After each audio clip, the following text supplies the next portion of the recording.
ஆழ்வார் திருவடிகளே சரணம். எம்பெருமானார் திருவடிகளே சரணம்.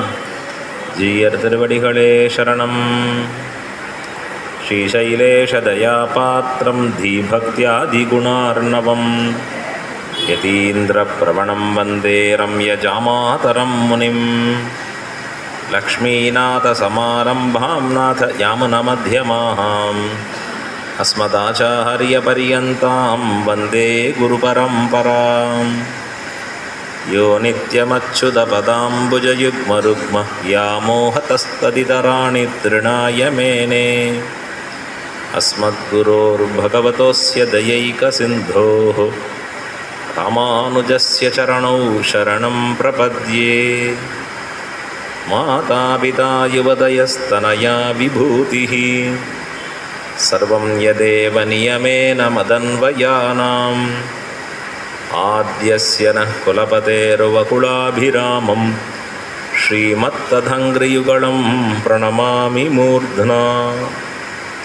भूतं सरश्च महताह्वयभट्टनाथ श्रीभक्तिसारकुलशेखरयोगिवाहान्. भक्ताङ्घ्रिरेणुपरकालयतीन्द्रमिश्रान् श्रीमत्पराङ्कुशमुनिं प्रणतोऽस्मि नित्यम्. नीडातुङ्गस्तनगिरितटी सुप्तमुद्बोध्य कृष्णं पारार्थ्यं स्वं श्रुतिशतशिरःसिद्धमध्यापयन्ती. स्वोच्छिष्टायां सृजिनिगलितं या बलात्कृत्य भुङ्क्ते गोदा तस्यै नम इदमिदं भूय एवास्तु भूयः. அன்னவயல் புதுவை ஆண்டாள் அரங்கற்கு பன்னு திருப்பாவை பல்பதியம் இனிசையால் பாடிக் கொடுத்தாள். நற்பாமாலை பூமாலை சுரிக் கொடுத்தாளைச் சொல்லு. சூடிக் கொடுத்த சுடர்கொடியே தொல்பாவை பாடியருளவல்ல பல்வளையாய். நாடினீர் வேங்கடவர்க்கு என்னை விதி என்ன இம்மாத்தம் நாம் கடவா வண்ணமே நல்கு. ஸ்ரீமத் கிருஷ்ண சமாஹ்வாய நமோ யாமுனசூனவே. யத்கடாக்ஷைகலக்ஷ்யானாம் சுலப ஸ்ரீதரः சதா.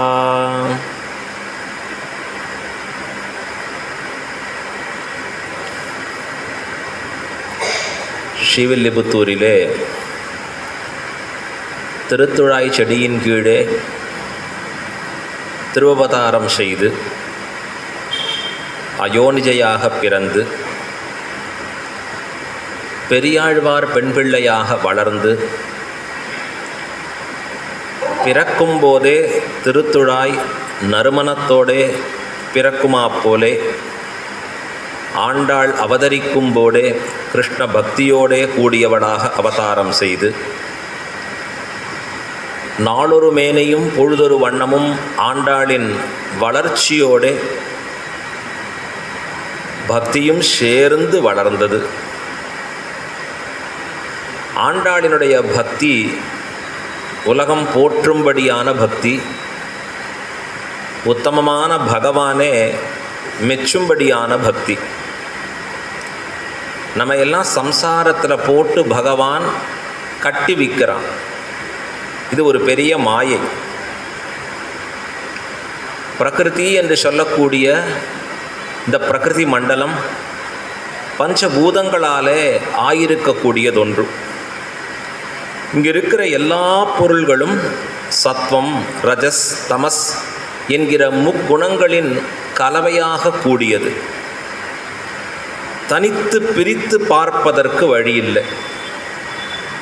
சத்வகுணம் ஆனந்தத்திற்கு வழிவகுக்கும், ரஜோகுணம் கோபத்திற்கும் வேகத்திற்கும் பேராசைக்கும் வழிவகுக்கும், தமோகுணம் தூக்கத்துக்கும் சோம்பலுக்கும் வழிவகுக்கும். இந்த மூன்றுமே எல்லாருக்கும் எப்பொழுதும் இருக்கும் இந்த பிரகிருதி மண்டலத்தில். இதில் எது அதிகமாறுதோ அதை பொறுத்து அந்த மனிதனின் தன்மை மாறுகிறது. சத்வகுணம் அதிகமாகச்சே ஞானத்தின் தேடல் அதிகமாக இருக்கும். உயர்ந்து இருக்கக்கூடிய பகவத் விஷயத்தை அறியணுங்கிற ஆசை மேற்பட்டு இருக்கும். ரஜோகுணம் அதிகமாகச்சே நான்கிற எண்ணத்திலே இவ்வுலகிலே அகங்காரத்தோடு ஏதான விஷயங்கள் சாதிக்கணுங்கிற எண்ணம் ஏற்பட்டிருக்கும். தமோகுணம் அதிகமாக இருக்கிறச்சே போரும்பா, தூங்கினா போரும், சோம்பி இருந்தால் போரும், மயங்கி இருந்தால் போரும்னு புத்தி கலங்கி இருக்கும் நிலை உண்டாகி இருக்கும். இப்போ எப்படிப்பட்டவனா இவன் உயரணும்னா சத்வகுணத்திலே திளைக்க வேணும். மனிதர்களாக பிறந்திருக்கக்கூடிய நாமும் இந்த முக்குணங்களுக்கும் வசப்பட்டவர்கள். இதிலே சத்வகுணம் அதிகமாக அதிகமாக அதிகமாக ஞானத்திலே இச்சை பிறந்து ஞானத்திலே கலக்கக்கூடிய பிரீத்தியாலே பக்தி மலர்ந்து அந்த பக்தி உன்னதமான பரபக்தி பரஞான பரமபக்தி பரியந்தம் போய் பகவானை அடைவதற்கு வழி செய்கிறது. நாம் செய்யக்கூடிய எல்லா காரியங்களும் அதிகாலை துயிலெழுவது, உணவு உட்கொள்ளுவது, குளிக்கக்கூடிய விதம், பேசக்கூடிய விதம், எந்த பொருளை பார்க்கணுங்கிற விதம், எதை கேட்கணுங்கிற விதம், நம்முடைய ஆச்சாரியர்கள் காட்டியிருக்கிற வழிமுறைகள் எல்லாம் சத்வகுணத்தை அதிகப்படுத்துவதற்காக. சத்வகுணம் சாத்வீகமாக இருக்கிற தன்மை அதிகமாக இருக்கணும்னா பொருள்களில் சாத்விகமான பொருளை உட்கொள்ளணும். டேஸ்ட் நல்லா இருக்குங்க, சாப்பிட்டா அப்படியே கண்ணுலேருந்து ஜலஞ்சலமாக கொட்டுறது அப்படின்னா போச்சு. ஏன்னர் உள்ள அறிவை மறைச்சிடும் அந்த பதார்த்தம், அந்த பொருள். உணவுகள்லேயும் அப்படி மூவகையில் இருக்குது, வார்த்தைகள்லேயும் அப்படி இருக்குது, நம்முடைய செயல்பாடுகள்லேயும் இருக்குது. எப்பொழுதுமே சாத்விகராக இருப்பவர்கள் தான் ஞானிகளாக ஆக முடியும். ஆண்டாள் சிறு வயசுலேருந்தே பகவத் பக்தி தலையெடுத்து பரம சாத்விகையாக நிற்கக்கூடியவள். பூமி பிராட்டியுடைய குணம் ரொம்ப வியந்து கொண்டாடத்தக்கது. சாக்ஷாத் பூமி பிராட்டி தானே ஆண்டாளாக திருவவதாரம் பண்ணி போர்ந்தா. நாம் செய்கிற அத்தனை அக்கிரமத்தையும் பொறுத்துண்டு பூமி நம்ம வாழ்விச்சுருக்கு. அதான் அதிசயம். ஒன்றா ரெண்டா அந்த பூமாதாக்கு நாம் பண்ணக்கூடிய விஷயம். அதை போல ஆண்டாள் எப்படிப்பட்டவளாக இருக்கா அப்படின்னா, நம்முடைய குற்றங்களை எல்லாம் பொறுத்து கொண்டு நமக்கு என்ன நன்மை செய்ய வேண்டும் என்று யோசிப்பவளாக இருப்பவள். கைசிக புராணத்தில் பூமி பிராட்டி வராகநயினார் என்கிற வராக பெருமாளை பார்த்து கேட்கிறார், பூமி பிராட்டிக்கும் மகாலட்சுமிக்கும் என்ன வித்தியாசம்? அவள் குற்றங்களை நற்றமாக பார்ப்பவள், இவள் குற்றங்களையே பார்க்காதவள். அப்படிப்பட்ட உயர்ந்திருக்கக்கூடிய தன்னேற்றம் குழந்தைகளுக்கு எளிமையான உபாயம் என்ன என்று ஆண்டாள் கேட்க, எம்பெருமான் என்னுடைய திருநாமங்களை சொல்லுவதைப் போலே கலியுகத்தில் எளிமையான உபாயம் இல்லை அப்படின்னு பூமி பிராட்டியாருக்கு காட்டி கொடுக்க, எம்பெருமான் காட்டி கொடுத்த விஷயத்தை தான் சொற்களாலே சொல்லி அதை தன்னுடைய செயல்பாட்டாலே அனுஷ்டானத்திலையும் காட்டுவதற்காக ஆண்டாளாக திருவவதாரம் பண்ணான். பெரியாழ்வார் பெண் பிள்ளையாய் ஆண்டாள் பிறந்த திருவாடிப்பூரத்தின் சீருமை ஒரு நாளைக்கு உண்டோ மனமே உணர்ந்து பார், ஆண்டாளுக்கு உண்டாகில் ஒப்பிதற்கும் உண்டு. ஆண்டாளுக்கு ஒப்பு சொல்கிறதுக்கு யாரையாவது சொல்லலாமா? ஆழ்வார்களே ஒரு ஆழ்வாரை இன்னொரு ஆழ்வாரோட ஒப்பு சொல்லலாம். கிருஷ்ணாவதாரத்தில் மூழ்கி இருந்தார் சுவாமி நம்மாழ்வார், பெரியாழ்வாரும் கிருஷ்ணாவதாரத்தில் மூழ்கி இருந்தார் அப்படின்னு ரெண்டு பேருக்கும் ஒரு ஒப்புமை சொல்லலாம். ஆனால் ஆண்டாளோட யாரையாவது ஒப்புமை சொல்ல முடியுமான்னா ஒரு நாளும் சொல்லவே முடியாது. ஏன்? பிஞ்சாய் பழுத்தாளை ஆண்டாளை. சின்ன குழந்தையா இருக்கிறச்சே பகவத் பக்தி தலையெடுத்து நின்றது எம்பெருமான் திறத்திலே. எப்படிப்பட்ட பக்தி அப்படின்னா, நம்முடைய பக்தி எப்படி இருக்கும்? பகவத் பிரசாதம் நாம் எடுத்துப்போம். எம்பெருமான் சூடி களைந்தன சூடுமித் தொண்டர்களும், எம்பெருமான் உடுத்து களைந்தன நாம் உடுத்து நிற்போம். அவன் சூடிய திருத்துழாய் மாலையை நாம் உட்கொண்டு இருப்போம். அவன் திருவடியில் சேர்த்த திருத்துழாயை நாம் உட்கொள்ளுவோம். இதெல்லாம் நாம் பக்தியிலே ஒரு நிலையில் இருக்கிற நிலை. ஆனால் ஆண்டாளின் நிலை எப்படின்னா, தன்னுடையது எம்பெருமானுடையதாக பாவித்து இது எவ்வளவு அழகாக இருக்கும் எம்பெருமானுக்குன்னு நினைந்து மாலையை களைந்து அவள் கொடுக்க எம்பெருமான் ஆண்டாள் சம்பந்தமுடைய மாலை என்று சூடி கொடுக்கிறான். எவ்வளோ பெரிய பாக்கியம் பாருங்க. சூடி கொடுத்தவள் தொல்லருளால் வாழ்கின்ற வள்ளல் யாரு? இராமானுஷன் என்னும் மாமுனியே. சூடி கொடுத்தவள்னு பேர் ஆண்டாளுக்கு. என்ன சூடி கொடுத்தாள்? எல்லாரும் தானே மாலையை சூடி கொடுத்தாள். மாலையை இவள் தான் சூடி எம்பெருமானுக்கு கொடுத்தாள். பெருமாள் அது ஆண்டாள் பிரசாதம் அப்படின்னு ஸ்வீகரிக்கிறார் அழகா. அவர் பிரசாதம்னு உலகமே ஸ்வீகரிக்க, இவளுடைய சம்பந்தம் தனக்கு உத்தேசியம் என்று பகவான் அதை கொண்டாடுகிறான்னா, அப்போ அவளுடைய பிரீத்தி பக்தி விசேஷம் எவ்வளவு உயர்ந்திருக்கும். இப்போ ஆண்டாளுக்கு ஒப்பு சொல்லுவதற்கு முடியுமான்னா ஒப்புமை காட்டவே முடியாது. அப்படிப்பட்ட ஆண்டாள் இந்நிலவுலகிலே தான் அவதாரம் பண்ணி சத்தான அர்த்தங்களை நமக்கு சொல்லணுங்கிறதுக்காக திருப்பாவை, அதோடு கூட நாச்சியார் திருமொழி. நாச்சியார் திருமொழியில் பக்தி பாவத்தினுடைய உச்ச நிலை. 143 உரைத்தாள் வாழியே. 143 பாசுரங்கள். 143 சொல்லுன்னா கஷ்டமாக இருக்கும். நல்ல வேளை 30ஓட திருப்பாவை வச்சுட்டா நமக்கெல்லாம் ஆச்சாரியர்கள் ரொம்ப எளிமையாக எப்படி பண்ணுறது, நம்ம நிலைமை நிறையா தெரியும். ஆகையாலே 30 மட்டும் அனுசந்தானம் பண்ணும்படியாக நமக்கு ஒரு பாக்கியத்தை கொடுத்தார்கள் அழகா. இதிலே ஓரொரு பாசுரமும் ஓரொரு ரத்னமாக ஜொலிக்கக்கூடியது. அதில் காட்டியிருக்கக்கூடிய ஆழ்ந்த பொருள்கள், வேதத்திற்கே மூலமாக இருக்கக்கூடிய பொருள்கள், இதிகாச புராணங்களில் சொல்லப்பட்டிருக்கக்கூடிய பொருள்கள். ஆண்டாள் பாடினதை திருப்பாவையாத்தான் பார்க்க முடியும் அப்படிங்கிற ஒரு நியதியை திருப்பாவை மட்டும் அறிந்தவர்கள் பெற்றுக்கொள்ளலாம். திருப்பாவையில் சொல்லியிருக்கிற அர்த்தம் தான், ஓ கண்ணனை பற்றி சொல்கிற அர்த்தம் போல் இருக்கேன்னு பாகவதம் தெரிந்தவர்கள் தெரிஞ்சுக்கலாம். ஸ்ரீராமாயணம் படிச்சுட்டு வந்தவா, ஓஹோ பொல்லா அரக்கனை கிள்ளி களைந்தானே அப்படின்னு சொல்கிறதும், அதற்கு மேலே அங்கே சொல்கிறார் காண்பிக்கிறச்சே, எம்பெருமான் என்ன பண்ணான், சினத்தினால் தென்னிலங்கை கோமானை செற்றான். ஸ்ரீராமாயணத்தில் சொல்லுகிற ராமாயண கருத்துக்களையும் ஆண்டாள் இங்கே காண்பிக்கிறாள் அப்படின்னு அனுபவிக்க முடியும். வேதம் வாசித்தவர்கள், ஓ வேதத்தில் சொல்கிற கருத்தை தான் இங்கே சொல்கிறார். ஏகோகவை நாராயண ஆசீத் அப்படின்னு வேதம் சொல்கிறது. நாராயணனே நமக்கே பறை தருவான். இது எப்படி இருக்கும் அப்படின்னா, ஒரு பொருளின் சீர்மையை அறியக்கூடியவன், அதை சுற்றி இருக்கக்கூடிய, அதோடு தொடர்பு இருக்கக்கூடிய, அதற்கு மூலமாக இருக்கக்கூடிய பல பொருள்களை அறிந்தானாகில் அவனுக்கு அதனுடைய தன்னேற்றம் அற்புதமாக தெரியும். உதாரணத்துக்கு நம்ம சொல்லுவோம், நம்ம வீட்டில் சாப்பாடு பண்ணுறோம், என்ன சாப்பிட்டேள் அப்படின்னா, எங்கே நினைவு இருக்குது, ஏதோ போட்டாங்க சாப்பிட்டேன்ப்பா இன்னைக்கு. எப்படி இருந்தது? அற்புதமாக இருந்தது, நல்ல டேஸ்ட்டாக இருந்தது அப்படின்னா நாக்குக்கு சுவையாக இருந்தது.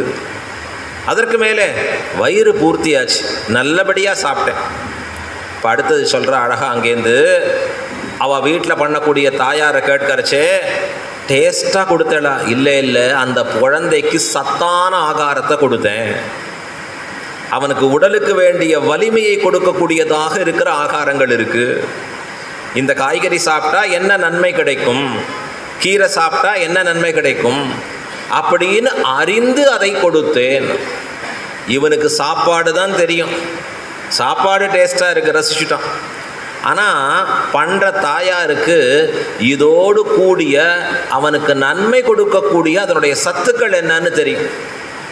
இதற்கு மேலே ஒரு வைத்தியர் இருக்கார், அவர் சொல்கிறார், இவருடைய நோய் போகணும்னு சொன்னால் இந்த மாதிரி மருந்துகளை கொடுக்கணும். ரொம்ப ஜலதோஷம் வந்துட்டுருக்கு, வைட்டமின் சி கொடுங்கோ. வைட்டமின் சி எதில் இருக்குது? எலுமிச்சம்பழம் இந்த மாதிரி இருக்கிற ஜூஸில் எல்லாம் இருக்குது அழகா. இப்போ அது கொடுக்குறச்சே என்ன ஆகுது, இவனுடைய நோய் நீங்குகிறது. கண்ணிலே ஏற்பக்கூடிய கோளாறு அப்படின்னா ரொம்ப கவலையே இல்லை, பொன்னாங்கண்ணி சாப்பிட்டா போன கண்ணும் வந்துடுங்கிறான். இப்போ இப்படி வைத்தியம் தெரிந்தவர்கள் இந்த உணவாலே இது மருந்தாக செயல்படுகிறது, உணவே மருந்து, மருந்தே உணவுன்னு அழகு. இப்போ அதற்கு மேலே ஞானிகளாக இருக்கிறவா அந்த உணவை பார்க்கறச்சே, இந்த உணவு பகவான் உகந்திருக்கக்கூடிய உணவு, சாத்வீகமான உணவு, சத்வகுணத்தை வளர்த்து கொடுக்கும். அடுத்த பார்வை இது, கடந்த பார்வை. பூஷணிக்கா பரமசாத்வீகமான உணவு, பரமசாத்வீகமான காய்கறி. ஆச்சாரியர்கள் வகுத்து கொடுக்கிறார்கள் எந்தெந்த காய்கறி எப்படிப்பட்ட குணத்தை கொடுக்கும். அப்போ அந்த பார்வையில் இவனுக்கு என்ன ஏற்படுகிறது? மனசில் சத்வகுணம் வளர, ஞானம் வளர இந்த உணவுகள் சேர்த்து கொண்டா நல்லது. முதல்ல சாப்பிட்டவனுக்கு சாப்பாடு டேஸ்ட்டு தான் தெரியும். இரண்டாவதாக பெற்ற தாய்க்கு அந்த குழந்தைக்கு சக்தி ஊட்டக்கூடிய உணவு என்ன கொடுக்கலான்னு தெரியுது. மருத்துவ அறிவு உடையவர்களுக்கு உணவே மருந்தாக எப்படி செயல்படுத்த முடியும்னு தெரிகிறது. உணவிலே இருக்கக்கூடிய உள்ள மெய்ஞானத்தை ஊட்டக்கூடியதான தன்மை உணவில் என்ன இருக்குன்னு தெரிந்த ஞானிகளுக்கு அந்த உணவே ஞானத்தை கொடுக்கக்கூடிய, மனதை பக்குவப்படுத்தக்கூடியதாகவும் மாறி நிற்கிறது. இது எதை பற்றி பேசுகிறோம்? டாபிக்கு வெறும் உணவை பற்றி. உணவை பற்றி தெரிந்து கொள்வதற்கே இத்தனை லேயர்ஸ் வேண்டிருக்கு. இது எல்லாம் சேர்ந்து ஒருவருக்கு தெரிஞ்சதுன்னு வச்சுக்கோங்க. ஒருத்தருக்கு எல்லாம் தெரிஞ்சிருக்கு. டேஸ்ட்டாக எப்படி பண்ணணும், ஆரோக்கியமாக எப்படி இருக்கணும், நோயை போக்குற மருந்தாக உணவை எப்படி கொடுக்கணும், அதற்கு மேலே இது உள்ளுக்குள்ள பக்தியை வளர்க்கக்கூடிய உணவாக எப்படி அதை மாற்றிக்கணும், இப்படியெல்லாம் ஒரு கிரமம் தெரிஞ்சதுன்னு சொன்னால் அப்போ அவர்களை எப்படி கொண்டாடுவோம்? அப்படிப்பட்ட கொண்டாட்டம் தான் ஆச்சாரியர்கள் திருப்பாவையை கொண்டாடி இருக்கிறார்கள். திருப்பாவை நமக்கு தமிழ் மட்டும் தெரியும், பாசுரம் மட்டும் தெரியும், மனப்பாடம் பண்ணி சொல்ல மட்டும் தெரியும். அப்பையும் ரசிக்கும், அப்பையும் அழகாத்தான் இருக்கும். ஆனால் அதை கடந்து திருப்பாவையில் உலகத்திலே உங்களுக்கு வேண்டிய நற்பயன்களையும் கொடுக்கும். அதை கடந்து திருப்பாவையில் இது எல்லாம் ஏற்கனவே இதிகாச புராணங்களில் சொல்லப்பட்டிருக்கிற கருத்துக்கள் தான் இங்கே சொல்லப்படுகிறது. அங்கே அதை கடந்து திருப்பாவையில் வேதத்திலே ஆழ்பொருளாக மறைத்திருக்கக்கூடிய விஷயத்தை தான் வேதத்தை அறியாத நமக்கு ஆண்டாள் எளிய தமிழிலே போதித்தாள். நிறைய விஷயங்களை நமக்கு எப்படி சொன்னால் புரியும்னு ஆச்சாரியர்களுக்கு தெரியும். ஆன்மீகத்தில் எப்படி சொல்கிறா? ஆஸ்திகம் என்பது எதற்கு? நம்முடைய வளத்திற்காக ஆஸ்திகம், நம் நன்மைக்காக ஆஸ்திகம். நாஸ்திகம் என்பது எதற்கு? நம் அழிவுக்காக நாஸ்திகம். வேதமே சொல்லித்து. நாஸ்திகனாக இருக்கிறவன் என்னன்னா, அவன் ஒரு நாளும் கடவுளை இல்லை செய்ய முடியாது, ஒரு நாள் அவன் இல்லாதவனாகி போவான். நாஸ்திகன் சொல்கிறவனால கடவுள் இல்லைன்னு ஆயிடுமா? ஆக போகிறது இல்லை. சாஸ்திரம் இல்லைன்னு ஆயிடுமா? ஆக போகிறது இல்லை. என்ன ஆகும்னா, அவன் ஒரு நாள் இந்த உலகிலே இல்லாதவனாக ஆவான். எவன் இருக்குன்னு சொல்கிறானோ, ஆஸ்திகனா விளங்கி நிற்கிறானோ, அவனை கொண்டாடுறது வேதம். சந்தமேனம் ததோ விதுரிதி அப்படின்னு கொண்டாடுறது. ரொம்ப ஆச்சரியம்பா, அவர் பெரியவர்ப்பா, கொண்டாட தகுந்தவர்ப்பா அப்படின்னு வேதம் அவர்களை கொண்டாடுகிறது. நம்முடைய ஆச்சாரியர்கள் பரம ஆஸ்திகர்கள், ரொம்ப அற்புதமானவர். எம்பெருமான் தொடங்கி வரக்கூடியவர்கள். உங்களுக்கு டெய்லி ஆரோக்கியத்துக்கு ஒன்று கொடுக்கணும்னா கஷ்டம். டெய்லி கோயிலுக்கு போ, தீர்த்தம் வாங்கிக்கோ, திருத்துழாய் 2 வாயில போடு, கடிக்காமல் மென்று உள்ளே எடுத்துக்கோன்னா நம்மளை அறியாமல் ஆரோக்கியமும் சேர்ந்து போகிறது, ஞானமும் சேர்ந்து போகிறது, பக்தியும் சேர்ந்து போகிறது, ரெகுலாரிட்டியும் சேர்ந்து வருது. 1000 விஷயம் உள்ளே இருக்குது அதுக்குள்ளே. ஒரே ஒரு கேப்சலில் எல்லா விட்டமினும் சேர்ந்து இருக்கிற மாதிரி, விட்டமின் ஏக்கு ஒரு கேப்சல், பிக்கு ஒரு கேப்சல், தனித்தனியாக எடுத்துப்பான். அப்படி வேண்டாம் சார், இது ஒரே டேப்லெட்டில் மல்டி விட்டமின்ஸ் இருக்குங்கிறான். இப்போ லேட்டஸ்ட்டாக அப்படி தான் கொண்டு வந்துட்டான். அதை போல ஒரு திருப்பாவைக்குள்ளே மூழ்கி இருக்கக்கூடிய ரத்னங்கள் என்னென்ன, வேதங்கள் என்ன சொல்லியிருக்கு, ஸ்மிருதிகள் என்ன சொல்லியிருக்கு, இதிகாச புராணங்கள், இது யார் சொல்ல முடியும்? திருப்பாவையும் கற்று, தமிழையும் அறிந்து, ஆழ்பொருளையும் உணர்ந்து, வேதத்தையும் ஓதி, ஸ்மிருதி இதிகாசங்களையும் படித்து, அதற்கு அர்த்தமும் சொல்லக்கூடிய ஆச்சாரியர்கள் சொல்ல வேணும். அப்பதான் திருப்பாவையின் மேன்மை நமக்கு தெரியுது. ஏதோ 8 வரி ஒரு பாசுரம் நினச்சோம், உள்ள பார்த்தா இது சம்ஸ்கிருதத்துக்கு மேலே இருக்கிற திராவிட வேதம் அப்படின்னு ஒரு தன்னேற்றம் நமக்கு பிறக்கும். ஆகையால தான் ஆச்சாரியர்கள் இந்த சம்ஸ்கிருதங்களோடு சேர்ந்திருக்கிற வியாக்கியானங்களை எடுத்து காண்பிக்கிறார் நமக்கு. இது ஒரு கேள்விக்குண்டான பதிலாகவும் இருக்குது. இப்போ நாம் இன்றைய தினம் அனுபவிக்க வேண்டிய பாசுரம் திருப்பாவையில். அதனால தான் திருப்பாவை நிதானமாக போகிறது. அம்பரமே தண்ணீரை அனுபவிக்கணும். இன்றைக்கி நாம் அம்பரமே தண்ணீரேவா இருக்கோம்? இல்லை, நாம் இருக்கிறது புள்ளின் வாய் கீண்டானை, அதில் தான் இருக்கோம் நாம். இப்போ 13வது பாசுரம். போன பாசுரத்திலே ஒரு பெண் பிள்ளையை எழுப்பி கொண்டு போந்த ஆண்டாள் இந்த பாசுரத்திலேயும் ஒரு பெண் பிள்ளையை எழுப்புகிறாள். ஆண்டாளின் மனோபாவம் எப்படி இருக்குது? உலகத்தில் இருக்கக்கூடிய எல்லாரும் எம்பெருமானிடத்திலே பக்தி உடையவர்களாக மாற வேண்டும். இந்த குழந்தைகள் மனசு தூய்மையாக இருக்கும் எப்பொழுதுமே. அதில் தான் பிஞ்சாய் படுத்தாளையாண்டாளை. சின்ன குழந்தையா அந்த குழந்தை வளரச்சே எதுவுமே உள்ளே இருக்கிறத மறைக்காமல் பேசும். அப்போ அங்கே உள்ளே வச்சுருக்காரு, யாரா வந்து ஏதோ கேட்குறா, என்கிட்ட இல்லையேப்பான்னு நாம் சொன்னால் குழந்தை ஓடி வந்து சொல்லும், இல்லைப்பா உள்ளே இருக்குது. அடே ஏண்டா சொல்கிற, இவனுக்கு தாங்க முடியாது. ஆனால் அந்த குழந்தைக்கு இருக்கிற உண்மையை பேசி பழக்கம். அதை போல் ஆண்டாள் சின்ன குழந்தையாக இருந்து பக்தியில் நிலைக்கிறச்சே எல்லாரும் எல்லாவற்றையும் பெற வேணும், உலகத்தில் இருக்கக்கூடியவர்கள் எல்லா இன்பமும் பெற்று இன்புற வேணும் என்கிற ஆசை ஆண்டாள் நாச்சியாக இருக்குது. இழக்க ஒண்ணாது. இவர்களாலே நாம் பெற வேண்டிய பலம் நாம் மட்டும் பெற்றால் போராது, இவர்களும் பெற வேணும். இதுதான் உயர்ந்த நோக்கு. ஸ்ரீவைஷ்ணவ சம்பிரதாயத்தில் திருப்பாவையெல்லாம் சொல்லி முடித்து சாத்துமுறை கடைசியாக முடிக்கிறச்சே என்ன சொல்லுவோம்னா, அடியார்கள் வாழ அரங்கநகர் வாழ ஷடகோபன் தன் தமிழ் நூல் வாழ, அதுக்கப்புறம் கடல் சூழ்ந்த மண்ணுலகம் வாழ மணவாள மாமுனியே இன்னும் ஒரு நூற்றாண்டிரும். நாங்கள் இருக்கிற கோவில்பட்டி மட்டும் வாழ, ஸ்ரீரங்கத்தில் சொல்கிறச்சே அரங்கநகர் மட்டும் வாழ, திருப்பதியில் சொல்கிறச்சே திருமலை வேங்கடமுடையான் கோவில் அங்கே மட்டும் வாழன்னு சொல்கிறோமான்னா இல்லை. எது வாழன்னு சொல்கிறோம்? கடல் சூழ்ந்த மண்ணுலகம் வாழ. கடல் சூழ்ந்திருக்கக்கூடிய இந்த மண்ணுலகம் முழுவதும் வாழ வேணும். வைஷ்ணவன்னா யாருன்னார்? பரசமிருத்தியைக பிரயோஜனம். மற்றவர்களுக்கு ஏற்படும்படியான நன்மையே இவனுக்குண்டான நன்மையாக பாவிப்பவனுக்கு வைஷ்ணவன்னு பேர். தான் மட்டும் வாழணும், நான் மட்டும் நன்னா இருக்கணும்னா கீழே பார்த்தோம், அவன் அதமன், தாழ்ந்தவன்.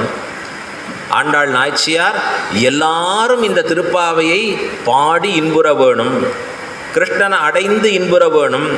ஊரில் இருக்கக்கூடிய ஒவ்வொரு கோபிகையும் எம்பெருமானை அடைந்து இன்புற வேணும். நாம் என்ன சொல்லுவோம்? ஆமாம், அவளுக்கு தெரியாதா, எல்லாம் அவளே பண்ணிப்பா, இது மட்டும் வர தெரியாதாக்கும். என்னமா நம்ம மூளை யோசிக்கும் தெரியுமா? அப்போ அழகா ஒரு 5 அடி போய் கூப்பிட்டுட்டு போகணும். வீட்டிலேருந்து புறப்பட்டு 5வது அடி அவளுடைய வீடு இருக்கு, போய் கூப்பிடலாமே. கையில் ஃபோன் வந்துடுது, என்ன பெரிய கூப்பிட்றது? ஏன் நான் என்ன தடுக்கிறது? ஒரு பெரிய செவுரு இருக்குது சுவாமி எங்கள் வீட்லேயும். இல்லை, உள்ளுக்குள்ளே ஈகோங்கிற செவுரு. நான் போகணுமா, அவளை கூப்பிடணுமா, வரணுமா? இதுதான் நம்மை பக்தி உடையவர்களாக மாற்றாமல் அழிக்கிறது. இது எவ்வளவுக்கு எவ்வளவு அழிந்து போகிறதோ அவ்வளவுக்கு அவ்வளவு பகவானோட கலக்கிறோம். நான் எனதுங்கிற தன்மை எவ்வளவுக்கு எவ்வளவு குறைந்து வருகிறதோ அப்போ பகவானுடைய திருமேனியினுடைய ஸ்பர்ஷம், அவருடைய குணங்களுடைய ஆவிர்வாவம் அதிகமாக நமக்கு தென்படுகிறது. ஆண்டாள் நாச்சியார் எல்லாரும் இந்த அர்த்தத்தை பெற வேணும் அப்படிங்கிற நோக்கிலே அவள் வீட்டு வாசலில், போன பாசனத்தில் பார்த்தோம், கடைத்தலை பனித்தலை வீழ நின் வாசல் கடைபற்றி, நின் வாசல் கடைபற்றி. அம்மா, உன் வீட்டு வாசல்ல இருந்து கொண்டு இருந்தோம். இது எங்களுக்கு பரமபாக்கியமா? பரமபாக்கியம். ஏன்? உன் வீட்டு வாசல்ல எம்பெருமானே நின்று இருக்கா. இப்போ நாங்கள் நிற்பதில் என்ன தவறு? இப்போ நாம் போய் அழைப்பதிலே சொல்லுவதிலே தவறில்லைங்கிறத, அது நமக்கு உயர்ந்த கைங்கரியம் என்பதை ஆண்டாள் நாச்சியார் காண்பிக்கிறார். இதை ஏன் திருப்பி சொல்கிறேன்னா, ஆண்டாளை விரும்புபவர்கள் பிரச்சாரத்தில் கூட ஈடுபாடு இருக்கணுங்கிறது தெரியணும். யாரையாவது 2 பேரையாவது உள்ளே புகுத்திட மாட்டோமா? வாழ்க்கையில் அதை நினச்சிட்டே இருக்கணும். கிடைக்கிற நாழியெல்லாம் இன்னும் 2 பேரையும் ஈடுபடுத்த வச்சிட மாட்டோமா? ரொம்ப அழகாக இந்த 13வது பாசுரத்திலே ஆண்டாள் புள்ளின் வாய் கீண்டானைங்கிற பாசுரத்தில் ஒரு பெண் பிள்ளை எழுப்புகிறாள். அவள் எப்படிப்பட்டவள்னு சொன்னால், போதரி கண்ணினாய், மிக அழகியதான கண், அந்த கண்ணழகு வாய்க்க பெற்றவள் அவள்.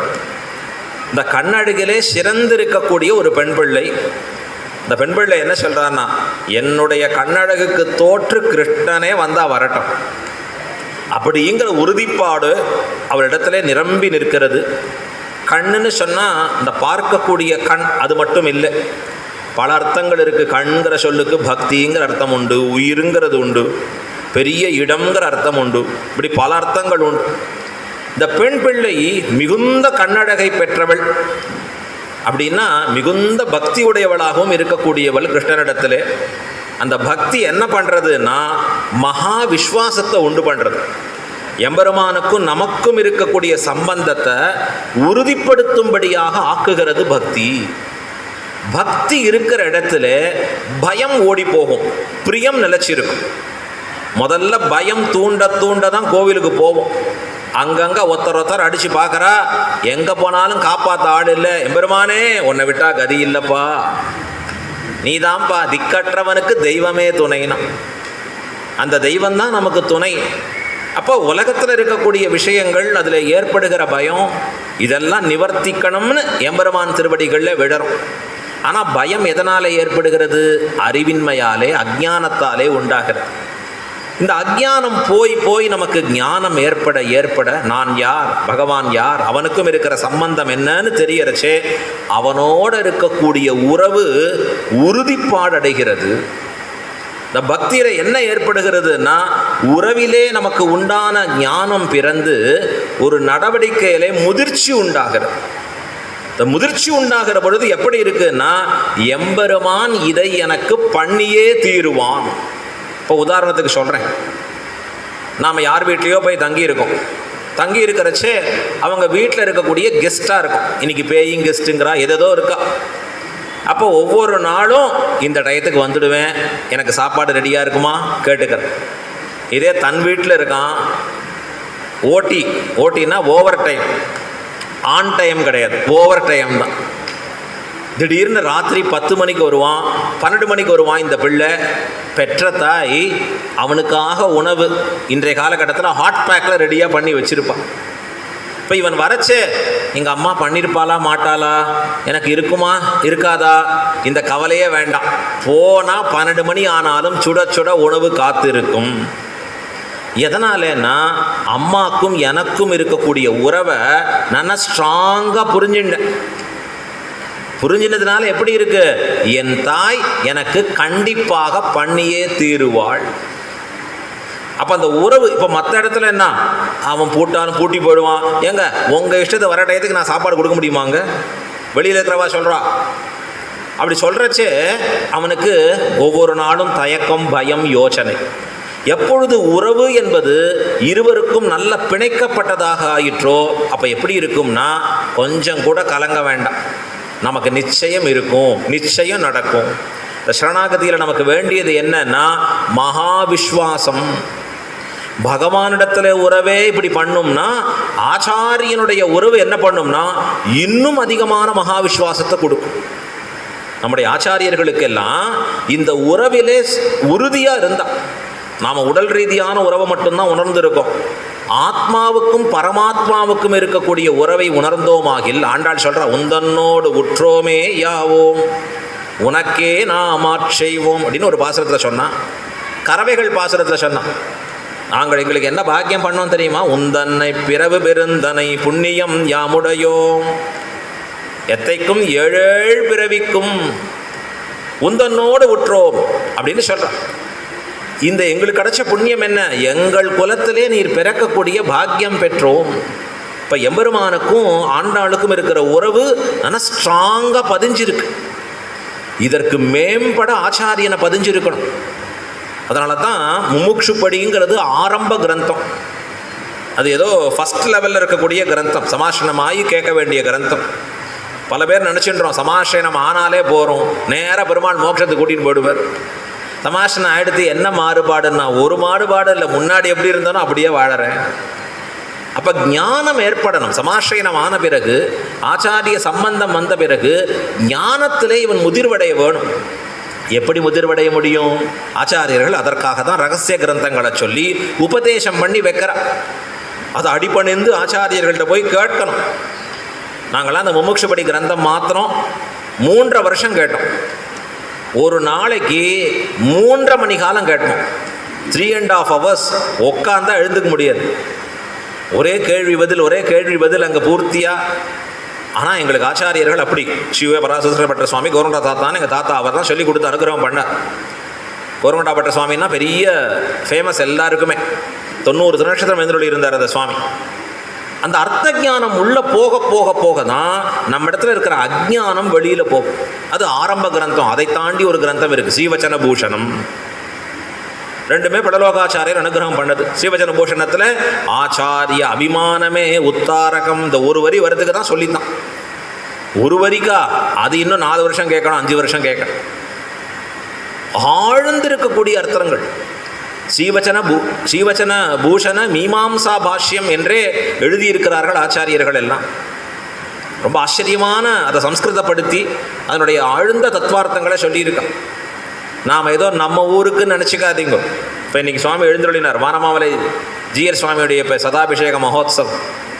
வடக்குலேருந்து 1000 பேர் வந்திருக்கான் அப்படின்னு சொன்னார். இன்றைக்கி இந்த 1000 பேரில் பார்த்தேன்னா பல பேர் இந்த முமுட்சுபடி ஸ்ரீவச்சன பூஷணத்தை ஒப்பிப்பா அழகா.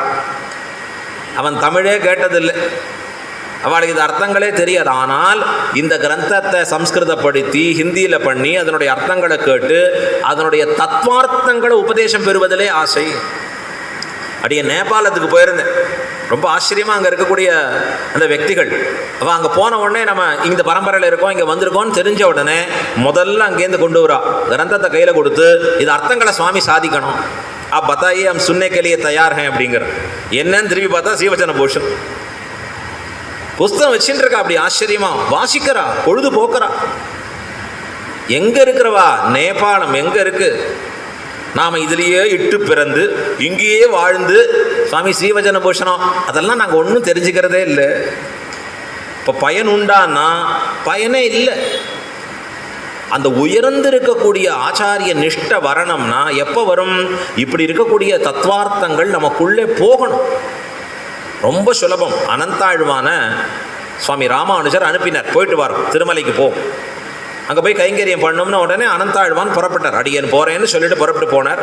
நீரோ ஆண் பிள்ளைன்னு கொண்டாடினார். தோட்ட கைங்கரியம் பண்ணுறார், புஷ்பங்களை பறிக்கிறார். அழகா கொண்டு போய் அங்கே சிந்து பூ மகிழும் திருவேங்கடம், சிந்து பூ மகிழும் விதவிதமாக புஷ்பங்கள் பூத்து கொழுங்கரைச்சி அதெல்லாம் பறித்து திருவேங்கடமுடையானுக்காக சமர்ப்பிக்கிறார். அவருக்கு நிறைய பெருசு பெருசாக சமர்ப்பிக்கணும் திருவேங்கடமுடையானுக்கு. ஆச்சரியமாக எல்லாம் பறித்து சமர்ப்பிக்கிறார். அப்போ திருவேங்கடமுடையான் எப்படின்னார்? ரொம்ப ஃப்ரீயாக இருக்கிறவர். இப்போ கூட சொல்லுவார் நிறைய பேர், 40-50 வருஷத்துக்கு முன்னாடி போனோம் இவ்வளோவா கும்பல் இருக்கும். இன்னும் பெரிய கைங்கரியவராக சொல்லுவா அழகா, எவ்வளோ தடவை சேவிச்சிருக்கோம் அந்த எம்பெருமான. இப்போ திருவேங்கடமுடையானோட யார் போட்டி போகிறான்? இங்கே ஸ்ரீரங்கநாதர் போட்டி போட்டுருக்கு. போய் நீரா நானா பார்க்கல, எத்தனை கும்பல் எங்கே வருதுன்னு பார்க்கலாம் அழகா. இப்போ ஒவ்வொரு கோயில்கள்லேயும் அப்படி இருக்குது. அப்போ 1000 வருஷம் முன்னாடி அனந்தாழ்வான் காலத்தில் நிறைய டைம் திருவேங்கடமுடையானுக்கு ஃப்ரீ தான். இப்போ அவருக்கு ஃப்ரீயே கிடையாது. தூக்கம் எத்தனை மணி நேரம்னா 1/2 மணி நேரம் தான் தூங்குறார். 2:30 மணிக்கு ஒரு அர்ச்சகர் வர்றார் உள்ள, மைய மலந்தானே தாலேலோ தாலேலோங்கிற. ஆகா தூங்கலாமேன்னு கண்ணை விழிக்கிற. இன்னொரு அர்ச்சகர் 1/2 மணி நேரத்தை வர்றார். கௌசல்யா சுப்ரஜா ராமபூர்வா சந்தியா பிரவர்த்ததே உத்திஷ்ட. என்னடா இன்னும் 6 மணி ஆல, பக்தர்கள் வந்தாச்சு, எழுந்துடும், மணி ஆச்சு. இங்கே அங்கே திருவேங்கட மாமலையில் இது இந்த காலம். அந்த காலத்தில் எப்படின்னா நிதானமாக இருக்கும். திருவேங்கடமுடையான் நிறைய டைம் ஃப்ரீயாக இருப்பார். அவர் பார்த்தார், கொஞ்ச நாடி பேசுறதுக்கு நமக்கு வாய்ப்பு இல்லையே, பேச முடியலையேன்னு இந்த அனந்தாழ்வானை கூப்பிட்றார். அனந்தாழ்வான் தோட்ட வேலை பார்த்துட்டு இருக்கார், மாலையெல்லாம் கட்டின்னு இருக்கார். அனந்தாழ்வான் இங்கே வாரும், உம்மிடத்துல கொஞ்ச நாடி நாம் சம்பாஷிக்க வேணும், பேசணும்னு கூப்பிட்றார். அனந்தாழ்வான் சொல்கிறார், இப்போ வரத்துக்கு டைம் இல்லைன்னு. என்ன டைம் இல்லைங்கிறீர்னார்? என்ன பண்ணிட்டு இருக்கிற? புஷ்ப கைங்கரியத்தில் இருக்கேன் சுவாமி. புஷ்ப கைங்கரியம் யாருக்குன்னார்? எனக்கு தான், உமக்கு தான், நான் தானே கூப்பிட்றேன். இல்லை டைம் இல்லைன்ட்டு பார்த்தார் திருவேங்கடமுடையான். வாரம் எடுத்து நீங்கள் தானே வரணும். 1 மணி நேரம் கழித்து அழகாக புஷ்பங்க மாலையாக கட்டி அற்புதமாக கூடையில், அங்கெல்லாம் கூடையில் சுமந்து இப்படி மூக்க மூடின்னு வரணும், அழகாக துணியால் இப்படி மூடின்னு வரணும். எம்பெருமானுக்கு அந்த புஷ்பங்களை கொண்டு வந்து சேர்க்கணும். வாசனை நாம் நுகர்ந்துடக்கூடாது. ஜீயர் சுவாமி அப்படி தான் வச்சு சேர்ப்பார். அங்கே பார்க்கறச்சு அழகாக கொண்டு வந்து பெரிய கூடையில் அந்த மாலையை வந்து சமர்ப்பிக்கிறார். திருவேங்கடமுடையான் யாருக்காக கட்டி நீர்னார்? இந்த புஷ்பம் உமக்காக தான். நான் கூப்பிட்றச்சே வர வேண்டிதானேன்னார். கைங்கரியம் இருந்தது, இது எனக்காக பண்ணுற கைங்கரியம் தானே, நான் தானே கூப்பிட்டேன்னார். அவர் சொன்னார், இந்த கைங்கரியத்துக்காக என் வந்தேன், இந்த கைங்கரியம் பண்ணி முடித்த பிறகு இப்போ நேரம் இருக்குது, இப்போ பேசலான்னு. அப்போ சொல்கிறார் திருவேங்கடமுடையான், நான் இந்த புஷ்பம் வேண்டாங்கிறேன், நீர் என்ன சொல்லுவீர்னர்? அடுத்த வார்த்தை சொன்னார் அனந்தாழ்வான், வேணும்னா எடுத்துக்கும், வேண்டான்னா தூக்கி போடும், அது உண்மை இஷ்டம். என் டியூட்டி என்னன்னார், திருவேங்கடமுடையானுக்கு மாலை கட்டி கொடுப்பது, கொண்டு வந்து சமர்ப்பிச்சாச்சு, இதோட என் டியூட்டி முடிஞ்சுது. இது செய்ய வேண்டும் என்று நான் செய்யல, என் ஆச்சாரியன் நியமனத்தாலே செய்கிறேன். திருவேங்கடமுடையானுக்கு பாவம் புஷ்பம் இல்லைன்னு அவர் நியமிச்சார், ஆகையாலே வந்து செய்கிறேன். ஏற்றுக்கொள்வதும் ஏற்றுக்கொள்ளாததும் உண்மை இஷ்டம். நான் வந்து உம்மிடத்துல பேசினேன்னா என்னுடைய ஆச்சாரியன் சொன்ன வார்த்தையை மீறினவனாவேன். கைங்கரியத்தில் எனக்கு தொய்வு வந்துடும், நான் அதை பண்ண முடியாது. இப்படி எம்பெருமானோட எதிரம்பு கோப்பதிலே எதை காரணமாக இருந்ததுன்னா அவர்களுடைய ஞானம் காரணமாக இருந்தது. எது முக்கியம், எப்ப எது முக்கியம், எதை செய்யணும், இதிலே உறுதியோடு இருந்தார்கள் இவர்கள். இந்த அனந்தாழ்வான் இப்படி இருக்காரு, இந்த பெருமாள் எங்கேயாவது அவரை எப்படி பண்ணிப்பார்? கடைசி காலத்தில் அனந்தாழ்வான் பரமபதிக்க போகிறார். திருமேனி திருநோவு சாத்தித்து, உடம்பில் வியாதி வந்ததுன்னா ஆச்சாரியர்கள் அதை எழுதுவா பங்கியில், திருமேனியில் திருநோவு சாத்தித்து. திரு எதுக்கு? நோய்க்கு திருநோவு, சாத்தித்து ஆபரணங்களை சாத்தின மாதிரி சாத்தித்து. ஏன்னார், ஆத்மாவுக்கு விரோதியான சரீரம், சரீரத்துக்கு விரோதியான நோய் ஏற்படுகிற பொழுது அது விரோதிக்கு விரோதி, நண்பன் ஆத்மாவுக்கு அது நண்பன். எம்பெருமான அடையறதுக்கு வாய்ப்பாக இருக்கான். அப்போ திருமேனி தளர்ந்து இருக்கு. அவர் அனந்தாழ்வான் தோட்டம் திருமாளிகையில் தான் உறங்கின்னு இருக்கார், ஒரு கட்டில் இருக்கார், முடியல அவரால் எழுந்து வந்து கைங்கரியங்களில். இந்த செய்தி தெரிவிக்கப்படுகிறது திருவேங்கடமுடையானுக்கு. உடனே எல்லாரையும் அழைத்து திருவேங்கடமுடையான் ஆணையிடுகிறார். இங்கேருந்து எல்லாரும் மாலை பிரசாதங்கள் என்ன, பரிவட்டங்கள் என்ன, இன்னும் என்னென்ன உண்டோ எல்லாவற்றையும் எழுந்துருள பண்ணி கொண்டு போகணும். சத்திர சாமரங்களோட, பரிவாரங்களோட, வஸ்திரங்களோட, மாலைகளோட எல்லாத்தையும் எல்லா கைங்கரியபரர்களும் எழுந்துருள பண்ணிட்டு போகிறார் அனந்தாழ்வான் திருமாளிகைக்கு. ஏன்னா சரம தசையில் இருக்க பரமதிக்கு போகிறார் அந்த சுவாமி. எல்லாத்தையும் பரப்பி வச்சு சொல்ல, திருவேங்கடமுடையானின் ஆணை, உமக்கு இதெல்லாம் சமர்ப்பிக்கணும்னு எம்பெருமான் ஆணையிட்டு இதெல்லாம் கொண்டு வந்து வச்சிருக்கும்.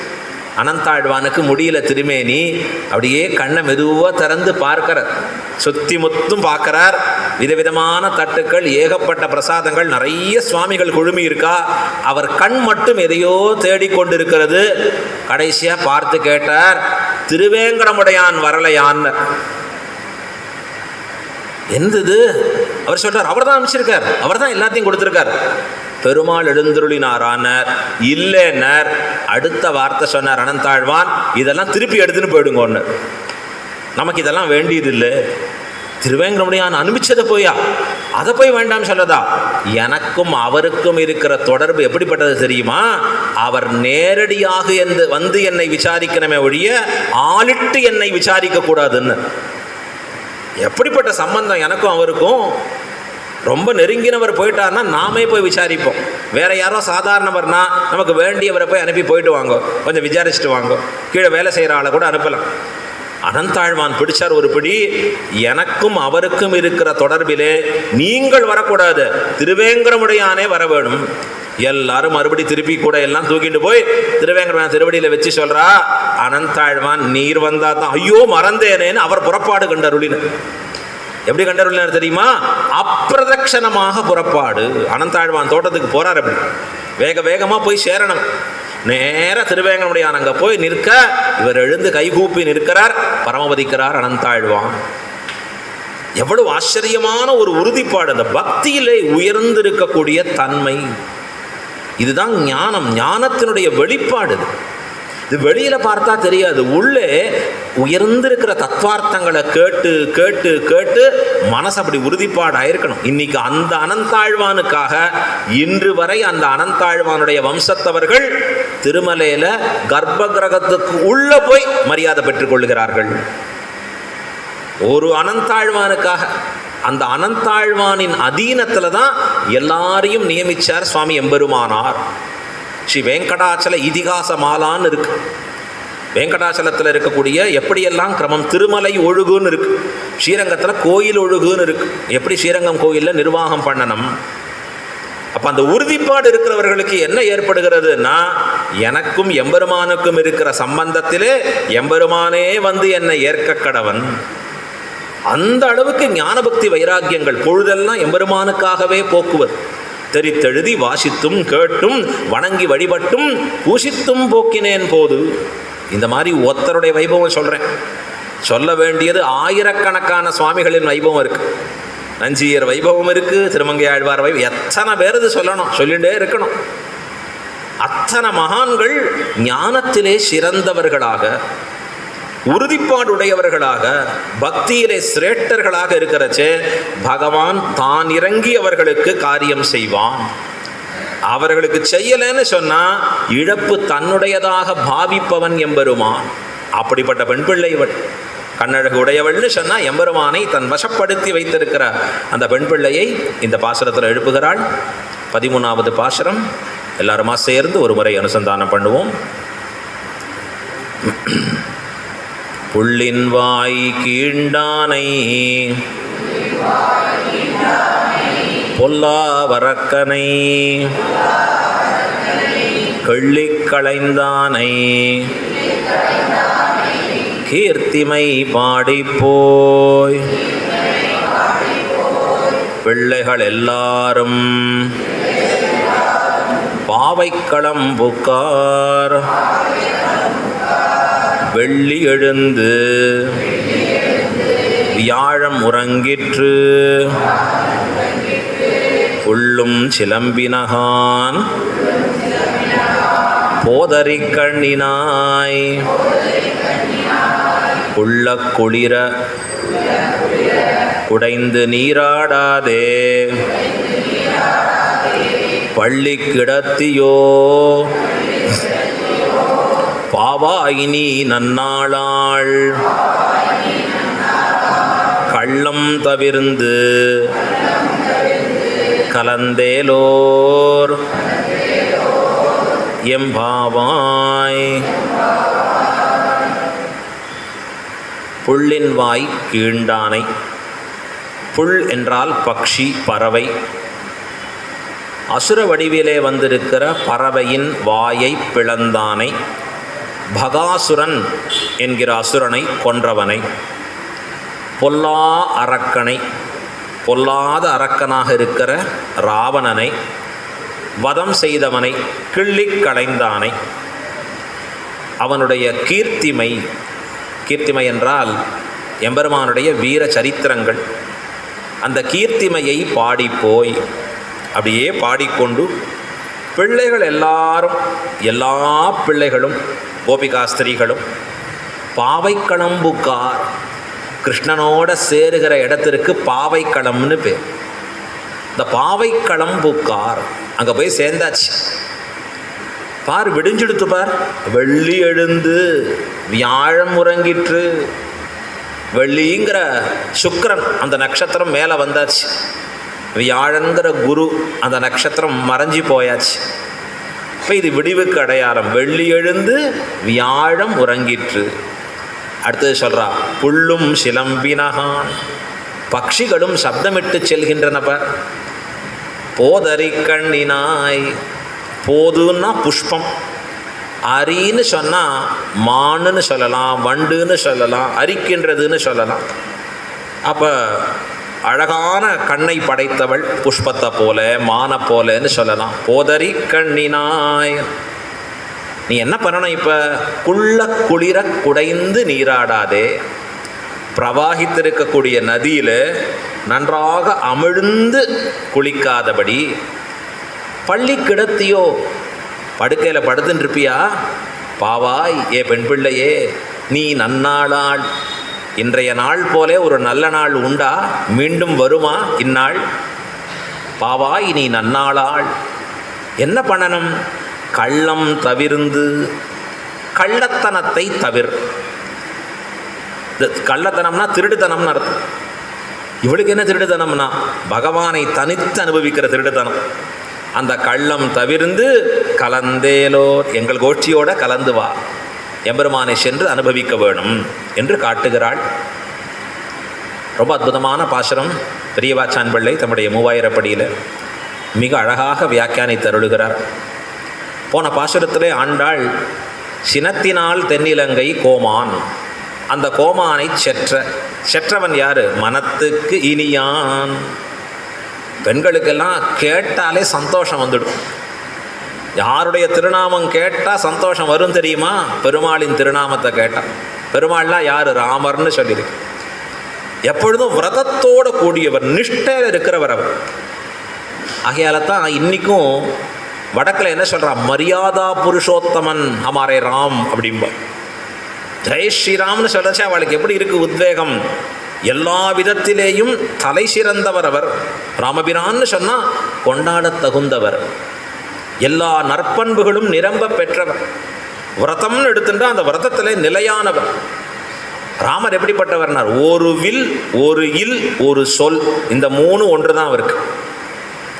ஒரே மனைவி, ஏகபத்னி விரதன் ராமன். ஒரு இல், அதே மாதிரி ஓரம்பு தான். ஒரு வில், ஒரு அம்பை தாண்டி 2வது அம்பை பிரயோகப்படுத்த மாட்டார். 3வது ஒரு சொல், ராமோ திருநாபிபாஷத்தே, 2வது வார்த்தை பேசி பழக்கம் இல்லை ராமருக்கு. அவர் ஒரு வார்த்தை சொல்லிட்டாருன்னா அந்த வார்த்தை ஃபைனல்னு அர்த்தம். 2வதாக யோசிக்கிறது இல்லை. இப்போ போன பாசுரத்தில் மனத்துக்கு இனியானான பெருமாளை சொல்லி எழுப்பறச்சே அவ்வூரில் உள்ள பெண் பிள்ளைகள் எல்லாம் கேட்குறா, அது என்னம்மா நம்ம ஊரில் பெருமாளை பற்றி பேசணும், கிருஷ்ணரை பற்றின்னா பேசணும். இன்னும் சில பேர் இல்லை பெருமாளை பற்றி பேசணும். பெருமாள்னா ராமர்னு அர்த்தம். அவருக்கு தான் ராமருக்கு பெருமாள்னு சம்பிரதாயத்தில் பேர். ஒரு ஆற்றுல ரொம்ப பக்தி உடையவராக ஒரு ஆற்றுல 2 பிள்ளைகள் அவருக்கு இருந்தால், இந்த 2 பிள்ளைகளில் ஒரு குழந்தை ஸ்ரீராமாயணம் ரொம்ப பிடிச்சுடுத்தோன்னா, இன்னொரு குழந்தைக்கு பாகவதம் ரொம்ப பிடிச்சிருத்துனா இவன் ராமபக்தனாக இருப்பான். இன்னொரு பிள்ளை கிருஷ்ண பக்தியில் வளருவான். அவன் வீட்டில் சண்டை டெய்லி நடக்கும். என்ன, ராமன் சிறந்தவரா கிருஷ்ணன் சிறந்தவரா? இந்த சண்டை வேணுமான்னா அவசியம் வேணும். இது பக்தியில் அடுத்தடுத்த நிலைக்கு நம்ம கொண்டு போகும். எந்த சண்டை கூடாது? ராமன் சிறந்தவனா ராவணன் சிறந்தவனாங்கிற சண்டை கூடாது. ஏண்டா ராவணன் தான் கெட்டவன்னு எல்லாத்துலேயும் எழுதியிருக்கு. அதை பற்றி என்ன விசாரம்? இப்போ பெருமாளில் 2 பேரும் விஷ்ணுவின் அவதாரம், சாக்ஷாத் நாராயணன் தான். ஆனால் எப்படி இருக்குன்னா பல பேர் அந்த பெருமாளை தான் பிடிச்சிப்பா, இன்னும் பல பேர் கிருஷ்ணன் தான் வேணும். ஆழ்வார்கள் கோஷ்டியிலையும் அப்படித்தான். நம்மாழ்வார்னு ஒரு ஆழ்வார், அவர் தான் தலைவர், இங்கே ஆழ்வார்த்தினுடைய அவதாரம் பண்ணவர். அவருடைய பேர் எப்படின்னா கிருஷ்ண திருஷ்ணா தத்துவமிவோதிதம். கிருஷ்ணனிடத்தில் இருக்கக்கூடிய பக்தி இருக்கே, அந்த பக்தி எடுத்துட்டு ஒரு உருவத்தை வரைஞ்சா அந்த உருவத்தில் யாருடைய உருவம் தோற்றி இருக்கும்? நம்மாழ்வாரின் திருவுருவம். கிருஷ்ண திருஷ்ணா தத்துவம். இந்த கோபிகாஸ்திரிகள்கிட்டலாம் எம்பெருமான்கிட்ட பெரிய பக்தி இருக்குது. அந்த பக்தியெல்லாம் திரட்டி ஒரு உருவம் பண்ணால் அது யாருன்னார்? இந்த நம்மாழ்வார் தான். ஆழ்வார் சொல்கிறார் பாசுரத்தில், உண்ணும் சோறு பருகும் நீர் தின்னும் வெற்றிலை எல்லாம் கண்ணன். எல்லாம் கண்ணன். கண்ணன் கடலினை நண்ணும் மனமுடையீர் எண்ணும் திருநாமம் திண்ணம் நாரணமே. கிருஷ்ணாவதாரன்னா உயிர் அந்த நம்மாழ்வார். ஆனால் அதை சொல்கிறச்சே காண்பிப்பார் அழகா. கற்பார் ராமபிரானை அல்லால் மற்றும் கற்பரோ அப்படிம்பார் அங்கே பாசுரத்தை தெரிவிக்கிறச்சு. இப்போ இது என்ன கிருஷ்ணாவதாரமா ராமாவதாரத்திலையா? ஆழ்வார்களுக்குள்ளேயே ஒரு போட்டி உண்டு. ஆச்சாரியர்கள்லையும் அப்படி தான். பெருமாள்னா உயர்த்தி பிடிப்பா, சக்கரவர்த்தி திருமகன்னா. சில பேர் கிருஷ்ணன் தான் பிடிச்சிப்பான். பராசர பட்டருக்கு பெருமாள்னா ரொம்ப உயிர். அவதாரத்தில் ராமாவதாரம் போல சிறந்தது இல்லைம்பார் பராசர பட்டர். சிஷ்யாலாம் கூடி எப்படியாவது பராசர பட்டர் வாக்காலே கிருஷ்ணனின் பெருமையை பேச வச்சுடுவோம். அதுக்காக என்ன பண்ணுறான்னார், ஒரு உபன்யாசம், தலைப்பு கிருஷ்ணனுடைய பிரபாவம், கிருஷ்ணன் வைபவத்தை பேசணும். பட்டருக்கு தலைப்பும் கொடுத்தாச்சு, டைமும் கொடுத்தாச்சு. 7லேருந்து 9 சுவாமி ஆரம்பித்தார். பட்டர் பிரவாகமாக ஆரம்பித்து சொல்லிட்டு வரார். என்ன சொல்லிட்டு வர்றாருன்னா, ராம வைபவத்தை சொல்லிட்டு வர்றார். ஸ்ரீராமனுடைய விற்த்தாந்தம் போயிட்டே இருக்கு. சிஷ்யர்களுக்குள்ளே ஒரு குழப்பம், பட்டர் டாப்பிக்கை மறந்துட்டார் போல் இருக்கு, நாம் ஒரு தடவை ஞாபகப்படுத்துவோம் அப்படின்னு ஒருத்தர் அங்கேருந்து ஒரு சின்ன ஓலைச்சுவடியில் எழுதி கொடுத்து அனுப்புகிறார். இன்றைய டாபிக் என்ன தெரியுமா, ஸ்ரீ கிருஷ்ண வைபவம், கிருஷ்ண விற்த்தாந்தம் சொல்லணும். அதை பார்த்துட்டு பட்டர் அப்படின்னா தெரியும்னு அர்த்தம். போயிட்டே இருக்கு உபன்யாசம். 8:55 முடிய போகிற ஸ்டேஜ் வந்தாச்சு. முடிக்கிறார். என்னது இது, அவ்வளோதானா, நாம் சொன்ன டாபிக் போகலையா? கடைசியாக பட்டர் ஒரு வார்த்தை சொல்லி முடித்தார். இவ்வளவு நாளி நாம் ராமவிருத்தாந்தம் பார்த்தோம், அவருடைய மேன்மைகள் குணங்கள் எல்லாம் கொண்டாடினோம், இதை போல கிருஷ்ணனுக்கும் இருக்குங்கிறா. இதுதான் கிருஷ்ண விருத்தாந்தம்னு கேட்டவுடனே சிஷ்யாளுக்கு, இந்த பட்டர் அப்படி நம்மளால் மாற்ற முடியாது, அவர் அப்படி தான், பெருமாள்னா உயிராக இருக்கக்கூடியவர். இந்த பக்தியில் நம்மால் ஆழங்காலே பட முடியாது, புரிஞ்சிக்கவே முடியாது. ஏதோ டாக்டர்கிட்ட போய் நிற்கிறோம், ஊசின்னு ஒன்று குத்துங்கிற போடுங்கிறோம். இந்த ஊசியில் என்ன இருக்குது, இந்த காம்பனம், டாக்டர்கிட்ட ரொம்ப பேசாதீங்க சார், எனக்கு இதை போட்டாலே போகிறோம், ஏற்கனவே தலைவலி பயங்கரமாக இருக்குது. புரியாது, நம்முடைய நிலைமை என்னவோ அதான். இப்போ ஆச்சாரியர்களுடைய பக்தி எந்த அளவுக்கு தலை சிறந்தது என்று புரிந்து கொள்வதற்கு நமக்கு சக்தியே கிடையாது. எல்லாம் எம்பெருமான் தான், சாட்சாத் பரமாத்மா தான். ஆனால் அந்த பரமாத்மாவினுடைய ராமாவதாரத்திலே மண்டி இருப்பவர்கள். திவ்யதேசங்களில் வீட்டு இருக்கிறான் எம்பெருமான், 107 திவ்யதேசத்தில் இருக்கான். பராசரப்பட்டிருக்கு எப்படின்னா, ரங்கநாதன்னா உயிர், ஸ்ரீரங்கநாதனை தவிர அந்த பக்கம் இந்த பக்கம் திரும்ப மாட்டேன். எப்படி ஆழ்வார்கள்லே தொண்டரடி பொடி ஆழ்வாரோ, ஸ்ரீரங்கநாதரை பாடின வாயால் யாரையும் பாட மாட்டேன்பா, பாடவே முடியாதுன்னுட்டு. பட்டருக்கு ஸ்ரீரங்கநாதன்னா உயிர். உடனே அந்த கோஷ்டியில் காலக்ஷேபம் நடந்துருக்கிறச்ச யாரோ ஒரு சுவாமிக்கு ஒரு தும்மல், ஹச்சுன்னு தும்மலை. எப்பவும் அந்த காலத்தில் என்ன நியத்தி, இன்றைக்கும் பெரியவர்கள்ட்ட தும்மினா எம்பெருமானுடைய திருநாமம் திவ்யதேசத்தை சொல்லுவோம். இப்போ நாம் எந்த திவ்யதேசத்தை சார்ந்தவர்களோ அதை சொல்லுவோம். இப்போ தும்புறது ஸ்ரீரங்கத்தில்னா ஸ்ரீரங்கம் ஸ்ரீரங்கம்னு சொல்லுவோம், திருவரங்கம் பெரிய கோயில் அப்படின்னு சொல்லுவோம். திருவேங்கடமாமலைனா வேங்கடமாமலை வேங்கடமாமலை, திருவேங்கடம் திருவேங்கடம்னு சொல்லுவோம். இப்போ தும்மினாலும் பகவானுடைய திவ்யதேசத்தை சொல்லணும். இப்போ ஒரு சுவாமி தும்மிட்டார், உடனே அவர் அங்கேருந்து அந்த கோட்டியில் அவர் வந்த திவ்யதேசம் திருவேங்கடம் திருவேங்கடம் திருவேங்கடம்னு. பட்டருடைய காலக்ஷேபம் போயிட்டே இருக்கு. பட்டர் அந்த கோட்டியில் இருக்கிறவாளை பார்த்து கேட்டார், யாரது நம் கோட்டியிலே கருவிலே திருவிழாதார்னு. எங்க பெரிய கோவிலுடைய திருவரங்க திருமுற்றத்திலே பிறந்து இங்கே வந்து காலக்ஷேபத்தை கேட்டு யாருடைய பெயரை சொல்லுவதுன்னு எப்படி வார்த்தை சொல்றார், கருவிலே திருவிழாதார். யாருக்கு அந்த கர்ப்பஸ்ரீமான் இல்லை. ஒரு சுவாமி பயந்து எழுந்துட்டார், அடியே க்ஷமிக்கணும், நாம தான் ஏதோ தெரியாமல் சொல்லிட்டோம், இது திருவரங்கமாகும், இது ஸ்ரீரங்கநாதனுடைய ராஜதானி ஆகும் அப்படின்னு பட்டர் வார்த்தை சொல்கிறார். இந்த சுவாமி நேராக போய் தன் ஊரில் சுவாமிகள்கிட்ட இப்படி சொல்கிறார். அங்கே போனேன் காலக்ஷேபம் சொல்கிறச்சே பட்டர் இப்படி சொல்லிட்டார். உடனே அடுத்த தடவை நீர் இதே மாதிரி இன்னொரு தடவை காலக்ஷேபத்துக்கு போம், தும்மல் வராட்டியும் எப்படியாவது வரவழித்து தும்மும், மறுபடி திருவேங்கடம் திருவேங்கடம் சொல்லும். சொன்ன உடனே பட்டர்கிட்ட போய் ஒரு பாசனத்தை சொல்லும்னு எழுதி கொடுத்து அனுப்புகிறேன். இதே மாதிரி போய் உட்கார்றார் காலபக்ஷேபத்தில், மறுபடி தும்மறார், மறுபடி திருவேங்கடம் திருவேங்கடம். பட்டர் கேட்குறார், மறுபடியா? இன்னொரு சமயத்தில் அதே மாதிரி தானே இருக்கு நீர். ஆமான் தான் சுவாமி. இப்போ ஆழ்வார் ஸ்ரீரங்க பாசுரத்திலேயே சொல்றாள். என்ன பாசுரம் பாடுறார் ஸ்ரீரங்கத்தில்?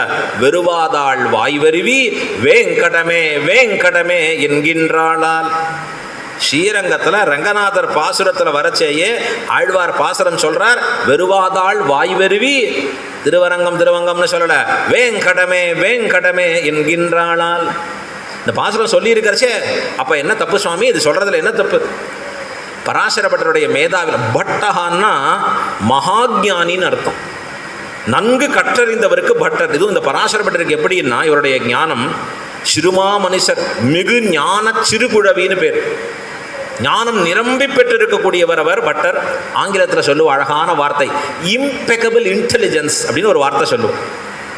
யாராலையும் யோசிக்க முடியாத புத்தி, ஷார்ப்னஸ் பட்டருக்கு. ஒருத்தன் கேள்வி கேட்டான்னா கேள்வி கேட்கிறவன் வாய் மூடுறதுக்குள்ள இவருடைய பதில் அவனுக்கு வாய்க்குள்ள போயிடும். அப்படி கொடுப்பார் ரிப்ளை கொடுக்கறச்சே பராசர பட்டர். இவன் கேட்ட உடனே அடுத்த உடனே பட்டர் சொன்னார், அது ஆழ்வார் என்ன நிலைமையில பாடினார் சொல்லும்னு. ஆழ்வார் பாடின தாய்ப்பாசுரம் எதுன்னா, தாய்ப்பாசுரம்ங்கிறதுனால தாய் சொன்னாலே ஒழிய எங்க ஆழ்வார் அப்படி சொல்ல மாட்டான்னு. இது தாயார் சொன்ன வார்த்தை, அவள் தெரியாம சொல்லியிருக்கா. ஆனா ஆழ்வார்ட்டேந்து வந்துதான் இந்த வார்த்தை, ஆகாதுன்னுட்டார் அந்த இடத்துல. அப்படி தான் எம்பெருமானிடத்திலே தனித்து பிரீத்தியோடு கூடியவர்கள். ஸ்ரீரங்கநாதன்னா உயிர். அந்த சரித்திரங்கள்லாம் பார்த்தா நமக்கு தலையை சுத்தும். எப்படிப்பட்ட பேரன்பை பரிமாறி கொள்ளுகிறார்கள் இவரும் நம்பெருமாளுன்னு பார்க்கறச்சே. எப்படி அனந்தாழ்வான் திருவேங்கடையான்னு பார்த்தோமோ, எப்படிப்பட்ட பேரன்பது. அது போல இந்த பாசுரத்திலே ஆண்டாள் என்ன பண்றான்னா, ராமவிருத்தாந்தம் மட்டும் சொன்னா கேட்கறாளோ இல்லையோ, கிருஷ்ண விருத்தாந்தம் மட்டும் சொல்றாளா கேட்கறாளோ இல்லையோ, ரெண்டையும் கலந்து கொடுப்போம், ரெண்டும் சேர்த்து கொடுப்போம். கொடுத்தா எல்லாருக்கும் ரசிக்குங்கிறதுக்காக கிருஷ்ண விருத்தாந்தையும் சொல்றா, ராம விருத்தாந்தத்தையும் காண்பிக்கிறா. புள்ளின் வாய் கீண்டானை, இது கிருஷ்ண சரித்திரத்தை சொல்றான். பொல்லாவரக்கனை கிள்ளி களைந்தானை, இது ராமச்சரித்திரத்தை சொல்றா ஆண்டாள். புள்ளின் வாய் கீண்டான், புல்லுன்னு சொல்லக்கூடிய பக்ஷி, பக்ஷி உருவிலே வந்திருக்கக்கூடிய ஒரு அசுரன் பகாசுரன். அவனுடைய வாயை பிளந்தான் எம்பெருமான். இந்த பகாசுரன் கம்சனாலே ஏவப்பட்டு இருக்கக்கூடியவன். பல பல அசுரர்களை தொடர்ந்து கம்சன் ஏவிக்கொண்டு இருக்கிறான். யார்லேருந்து தொடங்கி பார்த்தோம்னு சொன்னா, நம்முடைய முதல்ல பூதனை இருக்காளே, பூதனையிலேருந்து ஆரம்பித்து தொடர்ந்து இந்த கம்சன் ஒவ்வொருத்தரையாக அனுப்புகிறான். அதில் ஒருத்தன் தான் இந்த பகாசுரன் என்னும்படியானவன். அவன் மிகுந்த பலசாலியாக இருக்கக்கூடியவன். இந்த பகாசுரனை பகவான் எப்படி பண்ணான்னா, உள்ள புகுந்து வாயை ரெண்டா பிளந்து இட்டான். இதைத்தான் சொல்றார் அங்கே காண்பிக்கிறச்சே, புள்ளின் வாய் கீண்டானை. புல்லாக இருக்கக்கூடிய அந்த பக்ஷியின் வாயை பிளந்து உயிரை மாய்த்தவனை. பகவான் இந்த மாதிரி வதம் பண்றது எதற்காக? தன்னை காப்பாற்றி கொள்வதற்காகவான்னு ஆச்சாரியர்கள் வியாக்கியானம் பண்ணா, இல்லை இல்லை, அங்கு இருக்கக்கூடிய அடியவர்களின் உயிர் காப்பாற்றப்பட்டது. இந்த அடியவர்கள் எப்படி இருப்பா தெரியுமா? கோபிகாஸ்திரிகள் எல்லாம் கிருஷ்ணனுக்கு என் வருகிறதோன்னு பதறி இருப்பான். எம்பெருமானுக்கு என்னாகிறதோ எம்பெருமானுக்கு ஏதேனும் ஒன்றுன்னு சொன்னா இவர்கள் உயிரையும் கொடுப்பார்கள். எம்பெருமானுக்கு ஆபத்துன்னா பாதிக்கப்படுவது இவர்கள். இப்ப எம்பெருமான் வந்த ஆபத்தை போக்கினான்னா அடியார்களுக்கு உயிர் கொடுத்தான். புள்ளின் வாய் கீண்டானை, இது கிருஷ்ணாவதாரத்தில் அவன் பண்ணிய சேஷ்டிதான். அடுத்தது சொல்றார், பொல்லாவரக்கனை கிள்ளி களைந்தானை. பொல்லாவரக்கன், அரக்கன்னா ராட்சசன் அர்த்தம். யார் ராட்சசன்? ராவணன்கிற ஒரு ராட்சசன். அவனுக்கு எப்பவும் ஒரு அப்ஜெக்டிவ் உண்டு, அடைமொழி உண்டு. என்ன அடைமொழினா, பொல்லாத ராட்சசன். பாலை பார்த்து இது நல்ல பால் அப்படின்னு சொல்ல வேண்டிய அவசியம் இல்லை. பால்னாலே நல்ல பாலாக தான் இருக்கு. ஏதான ஒரு பால் சரியா இல்லைன்னா போனா போகிறது கெட்ட பால்னு சொல்லலாம். ஆனால் ராவணனை எப்போ சொன்னாலும் அவன் அயோக்கியன், அவன் மகா பாபி, இந்த வார்த்தையை தான் திருப்பி திருப்பி சொல்லுவான். இங்கிறத சொல்கிறச்சே பொல்லாவரக்கனை. சில சமயங்களில் ஆச்சாரியர்கள் இந்த மாதிரி பாபம் பண்ணவர்களை பேரை கூட சொல்ல மாட்டான். அவ்யபதேஷ்யன், பெயர் சொல்ல தகுதியற்றவன்னு சொல்லிடுவோம். நம்ம வாக்கால் அவன் பேரை சொல்லணுமா? சச்ச, ஆகையால தான் இந்த இடத்துல பேரை சொல்லலை ஆண்டாள். பொல்லாவரக்கனை, பொல்லாத வரக்கன். ஸ்ரீராமாயணத்தில் சொல்றது, ராவணோ நாம துர்விருத்தா, கெட்ட செயல்களில் ஈடுபட்டு இருப்பவன் ராவணன், மகா பாபிஷ்டன். எவ்வளவு பாபம் உண்டோ அத்தனை பாப்பையும். அவனுக்கு சிவனிடத்தில் பக்தி உடையவனாக இருக்கலாம், வேதங்கள் கற்றவனாக இருக்கலாம், பிராமணனாக இருக்கலாம். ஆனால் துர்குணத்தாலே எல்லாவற்றையும் அழித்து கொண்ட பாபி. மற்ற பெண்களிடத்திலே இந்த காமுகனாக மாறி இருந்து மற்ற பொருளிலே ஆசை இருப்பவனாக இருக்கிறச்சே, இதனாலே எல்லாத்தையும் அழிச்சிட்டான் அந்த பாவி. ராவணனுக்கு பயந்து எப்படி இருக்கும்னா, அவன் மத்தியானம் 12 மணிக்கு நடைப்பயிற்சி நடைக்கு போகிறான்னா சூரியன் அப்போ வேகமாக வரக்கூடாது, ரொம்ப மென்மையாக இருக்கணும் சூரியன். காற்று எப்படி இருக்கணும்? ரொம்ப மென்மையாக வீசணும். இல்லைன்னா அவ்வளோதான். அந்த ராவணனாக்கு பயந்துண்டு காற்றோ சூரியனோ அக்னியோ நீரோ பயந்து காரியம் பண்ணும். பகவானுக்கு பயப்பட வேண்டியவர்கள் ராவணனுக்கு பயப்பட்டான். இந்த ராவணன் செய்த பொல்லாத்தனம் என்னன்னா, இதெல்லாம் பொல்லாத்தனம் இல்லை, மகா பொல்லாத்தனம் என்ன தெரியுமா? உயிரையும் உடலையும் பிரித்த பொல்லாத்தனம். உயிராக பகவானும் உடலாக பிராட்டியும் இருவருமாக சேர்ந்திருக்க வேண்டிய தத்துவம். உலகுக்கு தாயாக இருப்பவள் பிராட்டி, உலகுக்கு தந்தையாக இருப்பவன் எம்பெருமான்.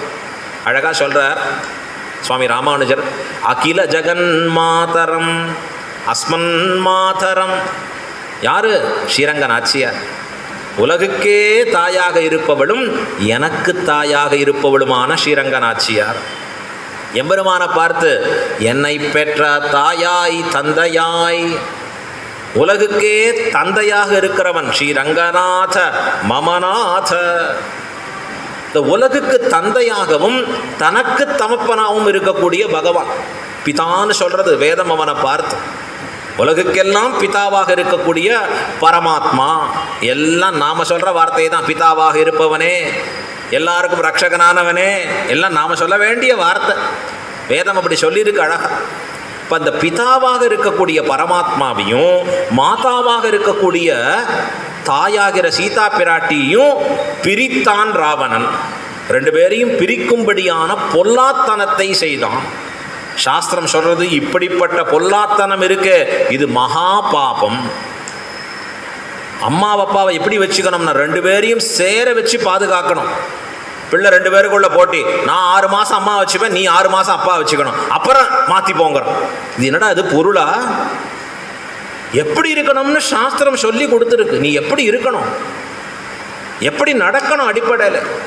மாத்ருதேவோ பவ பித்ருதேவோ பவ சாஸ்திரம் சொல்லியிருக்கு. அன்னையும் பிதாவும் முன்னறி தெய்வம்னு சொல்லியிருக்கு. இவர்களை கொண்டு தான் நீ வாழ்ந்துகிறாய். இப்போ எப்படி நடக்கணும்? உன் பெற்ற தாய் தகப்பனையே இப்படி பண்ணக்கூடாதுன்னா, உலகுக்கு தாயும் தகப்பனுமாக இருக்கக்கூடிய பெருமாளையும் பிராட்டியும் பிரித்தான் ராவணன். அவனை போல ஒரு கொடூரனை பார்க்கவே முடியாது.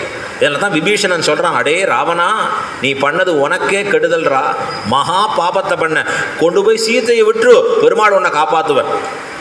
நல்ல உபதேசம் பண்ணா விபீஷணன். அதற்கு அவனுக்கு கிடைச்ச பதில் என்ன தெரியுமா?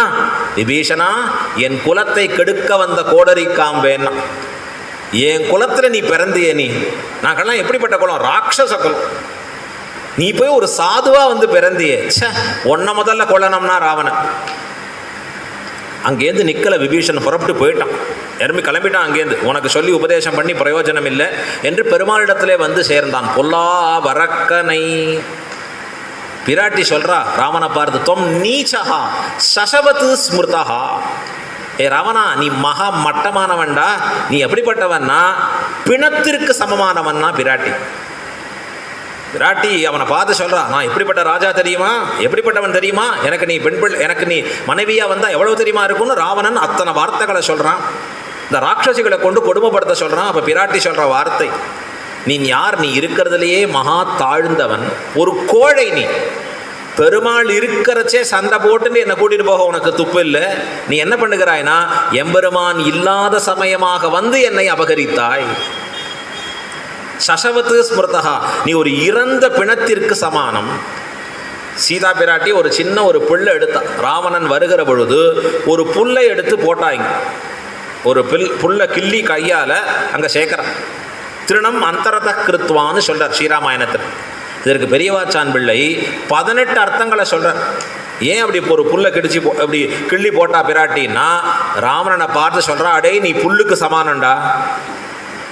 ராவணனை பார்த்து சொல்றா, ராவணா, இந்த புல் போருண்டா உன்னை ஆயுதமாக கொண்டு அழிப்பதற்கு. ராவணா, நீ அந்நிய புருஷன், உன்னோட நேரா நான் பேசக்கூடாது, இந்த புல்லை திரையாக இட்டு கொண்டு உன்னிடத்துல பேசுகிறேன்டா. இதெல்லாம் பிராட்டியினுடைய அற்புதமான சரித்திரம்.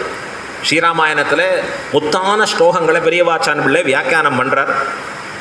பிராட்டியாலே இகழப்பட்டான். ஆனால் சொல்றா பிராட்டி, அடே நீ ஒரே ஒரு முறை எங்கள் பெருமாள்கிட்ட போய், எம்பெருமானே நான் செய்ததெல்லாம் தவறுன்னு கீழே விழுந்து சேவிக்காத, உன்னால் முடியாது. ஏன்னா அகங்காரம் மண்டி இருக்கிறவன் நீ.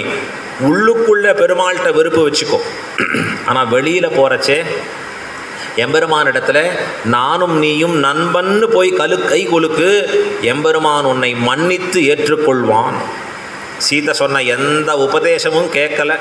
பொல்லா அரக்கனை, அந்த பொல்லா அரக்கனாகிற ராவணனை எம்பெருமான் என்ன பண்ணுறார்னா கிள்ளி களைந்தானை. ராவணன் ஒன்றும் பெரிய எதிரி இல்லை எம்பெருமானுக்கு, ரொம்ப சுலபம். கூரத்தாழ்வான் ஒரு அழகான ஒரு ஸ்தவம் பண்ணியிருக்க, 5 ஸ்தவம் பண்ணார். அதில் ஒரு ஸ்தவத்திற்கு அதிமானுஷ ஸ்தவம்னு பேர். அதிமானுஷீலவிருத்த வேஷைஹி அதிவிருத்தாமர விக்ரம பிரதாபைஹி அதிலங்கித சர்வலோக சாமியம் வரையே வைஷ்ணவ வைபவாவதாரம். ரொம்ப அற்புதமான ஸ்லோகங்கள் கூரத்தாழ்வானுடைய பஞ்சஸ்தவம். அதில் இந்த அதிமானுஷஸ்தவம் என்பது பெருமாளை மடிபிடிச்சு கேள்வி கேட்குறார். பெருமாளே, நீர் ஏதோ அவதாரம் பண்ணேன்னு சொல்லியிருக்கிறே, அந்த அவதாரங்கள்லாம் நீர் எத்தனை தப்பு பண்ணியிருக்கிறது தெரியுமான்னு. பெருமாளுக்கு ஒன்றுமே புரியல. என்ன கூரத்தாழ்வான், அவதாரங்களை நான் எங்கே தப்பு பண்ணேன்? நீர் என்ன சொல்லியிருக்கீர்? ஆத்மானம் மானுஷம் மன்னியே, நான் மனிதன் தான் சொன்னீர். ஆனால் மனுஷனா காரியம் பண்ணீர், அதிமானுஷமான செயல்களை செய்தீர். நீர் ஒவ்வொரு செயலும் எப்படி பண்ணிரு தெரியுமா? ஏதோ பிள்ளைன்னு சொல்லிட்டு மண்ணை தூக்கி வாயில போட்டுட்டார். என்ன வையமேழும் கண்டாள், விஷ பாம்பு தலையில நர்த்தனம் ஆடுறீர். பூதனை விஷத்தோடு கூடிய அரக்கி வந்து நிற்கிறா, அந்த பாலை கொடுக்கிறா, பாலை பருகிறா போலே உயிரையும் சேர்த்து உண்டீர். ஆமாம்மா, கிருஷ்ணாவதாரத்தில் கொஞ்சம் அதிமானுஷமாக நிறைய பண்ணிட்டேன். அடுத்தது பிடிக்கிறார், ராமாவதாரத்திலையும் பண்ணீர். பெருமாளுக்கு ரொம்ப கான்ஃபிடன்ஸ். ராமாவதாரம்லாம் அப்படி பண்ணலையே, நான் கரெக்டாக தானே இருந்தேன், நிறைய இடங்களில் நான் சரியாக பண்ணேனே. புறத்தாழ்வான் கேள்வியை கேட்குறார் பெருமாளை பார்த்து. இது என்ன ஆச்சரியம் நீர் பண்ணது? விபீஷணன் சரணாகதி பண்ணி விபீஷணனை நீர் கேட்குறீர் ஒரு ஐடியா. பா விபீஷணா, இந்த இலங்கைக்கு போனோம், கடலை கடக்கணும், எப்படி கடக்கிறது? விபீஷணன் தனக்கு எந்த மருந்து சாப்பிட்டு அந்த வியாதி போச்சோ இவருக்கும் அதே மருந்தை கொடுக்குறது. அவனுக்கு பெருமாளை சரணாகதி பண்ணதுனால அவனுக்கு அழகாக நோய் தீர்ந்தது. அவனுடைய கதை நடந்தது. உடனே பெருமாள்கிட்டையும் நீரும் சரணாகதி பண்ணு. ஒரு ஊரில் ஒரு வைத்தியர் இருப்பார். அவருக்கு என்ன தெரியும்னா ஒன்னே தான் தெரியும், எது வந்தாலும் 7 கடுக்காய். எவனுக்கு எது வந்தாலும் சரி உடனே அவனுக்கு 7 கடுக்காய். வயிறு ரொம்ப முடியலேன்னு சேர்றான், அவனுக்கு 7 கடுக்காய். சரியா போயிடுது. இன்னொருத்தனுக்கு ஐயா எங்க வீட்டு மாட்டை காணும் ஓடி வரான். அவனுக்கு என்ன வைத்தியம்னா 7 கடுக்காய். அவனும் 7 கடுக்காயை சாப்பிட்டான், வயிறு தாங்க முடியல. எங்கேயோ ஊருக்கு வெளியில போனான், அந்த வெளியில அந்த மாடு தெரிஞ்சது. ஐயா உங்களால மாடு கிடைச்சதுன்னா ரொம்ப அதிசயம் அவனுக்கு, அடிச்ச லக்கு அவனுக்கு. அதை போல விபீஷணன் யோசிச்சான், நாம தான் சரணாகதி பண்ணோமே பெருமாள்கிட்ட, எனக்கு பலிச்சுடுத்து, பெருமாள் என்னை ஏத்துட்டாரு. அதை மாதிரி இவரும் சரணாகதி பண்ணட்டுமே. பெருமாள்கிட்ட சொன்னார். பெருமாளும் ரொம்ப பெஸ்ட் அட்வைஸ் நீ கொடுத்தது. எப்படி பண்ணுறார் அவர்? நிஷ்டை ஜாஸ்தி. ராமபிரான் சொன்னேனே, மரியாதா புருஷோத்தமம். ரொம்ப தீர்த்தமாடி குளிச்சு பவித்திரங்கள்லாம் அணிஞ்சு தர்பையெல்லாம் வச்சுட்டு ரொம்ப ஜாக்கிரதையாக சரணாகதி என்ன நியமம் இருக்கோ அந்த நியமம் படி பண்ணுறார். 1 நாள் ஆச்சு, 2 நாள் ஆச்சு, 3 நாள் ஆச்சு, வரலை. சமுத்திரராஜன் வரலை. பெருமாள் பொறுத்திருந்து பார்த்தார். இப்போ என்ன பண்ணார்னா இந்த பக்கம் பிரார்த்தனையை திருப்புறார். கோபமே என்கிட்ட கொஞ்சம் வாங்குற. எப்பவும் கோபமே கிடையாது, அவர் சாந்த ஸ்வரூபி பெருமாள். கோபத்தை கூப்பிட்டுண்டார். லக்ஷ்மணனை கூப்பிட்டு சொல்ல, லக்ஷ்மணா கொண்டு வா, என்னுடைய அம்பையும் வில்லையும் கொண்டு வா. சரங்கள் எப்படிப்பட்டதா இருக்கணும்? விஷம் நிரம்பிய அந்த அம்புகளை கொண்டு வா. என்ன பண்றேன்னார், சாகரம் சோஷயிஷ்யாமி, கடலை முற்ற வற்ற பண்ணுகிறேன்னா எம்பெருமான். இனிமே கடலுங்கிற தத்துவத்தை இல்லாத பண்றேன். 5 பூதங்கள் இருக்கோ இல்லையோ, ஒரு பூதமே வேண்டாம், இந்த நீருங்கிற தத்துவமே வேண்டாம், 4 வச்சு நான் காரியம் பார்த்துக்கிறேன். இனிமே கொண்டு வான்னா எம்பெருமான். லக்ஷ்மணர் அவரே பயப்படுறார், அவர் தான் கோபிட்டார் எப்பவுமே. இன்னும் பெருமாள் இப்படி கோபிக்கிறார். வில்ல கொடுத்தாச்சு, அம்ப வச்சாச்சு, நான் ஏற்றியாச்சு. இதுக்கு பயந்து ஓடி வரான். ஏதோ சொல்லுவாளே, இதுக்கு உதவாதவா இதுக்கு தான் உதவுவா அப்படிங்கிற மாதிரி கடலரசன் பயந்து ஓடி வரான். வந்து பெருமாள் பாதத்தில் சரணாகதி பண்ணுறான். அம்மா பெருமானே. அதைத்தான் ஆழ்வார்கள்லாம் சொன்னா, ஆச்சாரியர்கள் சொன்னா, ஐயோ கருணையின் சமுத்திரம் உப்பு சமுத்திரத்தில் போய் சரணாகதி பண்ணித்தே. இது எப்படிப்பட்ட ஒரு தவறான விஷயம். அவனுக்கு அம்பால தான் புத்தி சொல்லணும். அம்பை எடுத்த உடனே ஓடி வந்து பாதங்களில் விழுந்தான். விழுந்து எழுந்த கடலரசன் அவனை பார்த்தா பெருமாள் சிரிச்சுட்டார். அவர் பாதத்தை பிடிச்சா போகிறோம், அவர் மறந்துடுவார் எல்லாத்தையும். அதை தான் நம்ம எப்பவும் பெருமாள் பாதத்தை பிடிச்சுட்டா போகிறோம், எல்லாத்தையும் மறந்துடுவேன். சமுத்திரராஜன் மேலே இப்படி பார்க்கறான், என்ன பெருமாளே வில்லும் அம்புமா கையும் அம்புமா இருக்கிற எதற்குன்னா, எவ்வளோ புத்திசாலி பாருங்க, தெரியறது நம்ம பேரில் தான். ஆனால் கேட்குறான் அவரை பார்த்து, எதற்கு இந்த வில்லும் அம்புன்னார்? இல்லை இல்லை சமுத்திரராஜா, உனக்கு யாராவது விரோதி இருந்தால் சொல்லு, அவளுக்காக தான் வச்சுட்டு இருக்கேன்னு. இவரும் மாற்றிட்டார் அப்படி. உடனே சமுத்திரராஜன் சொல்கிறான், 10,000 யோஜனை தாண்டி இவர்கள்லாம் என்னை நலிகிறார்கள்னு ஒருத்தருடைய லிஸ்ட்டை கொடுக்குறான் பெருமாள்.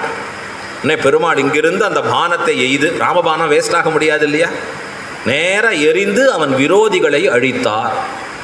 புறத்தாழ்வான், இது என்னுடைய வில்லன்புதனுடைய திறமை தானே ஆழ்வான், இதில் என்ன தவறு கண்டீர்னு பெருமாள் கேட்கறச்சே கூறத்தாழ்வான் கேட்குறார், மறுபடியும் ஒரு கேள்வி கேட்குறார்.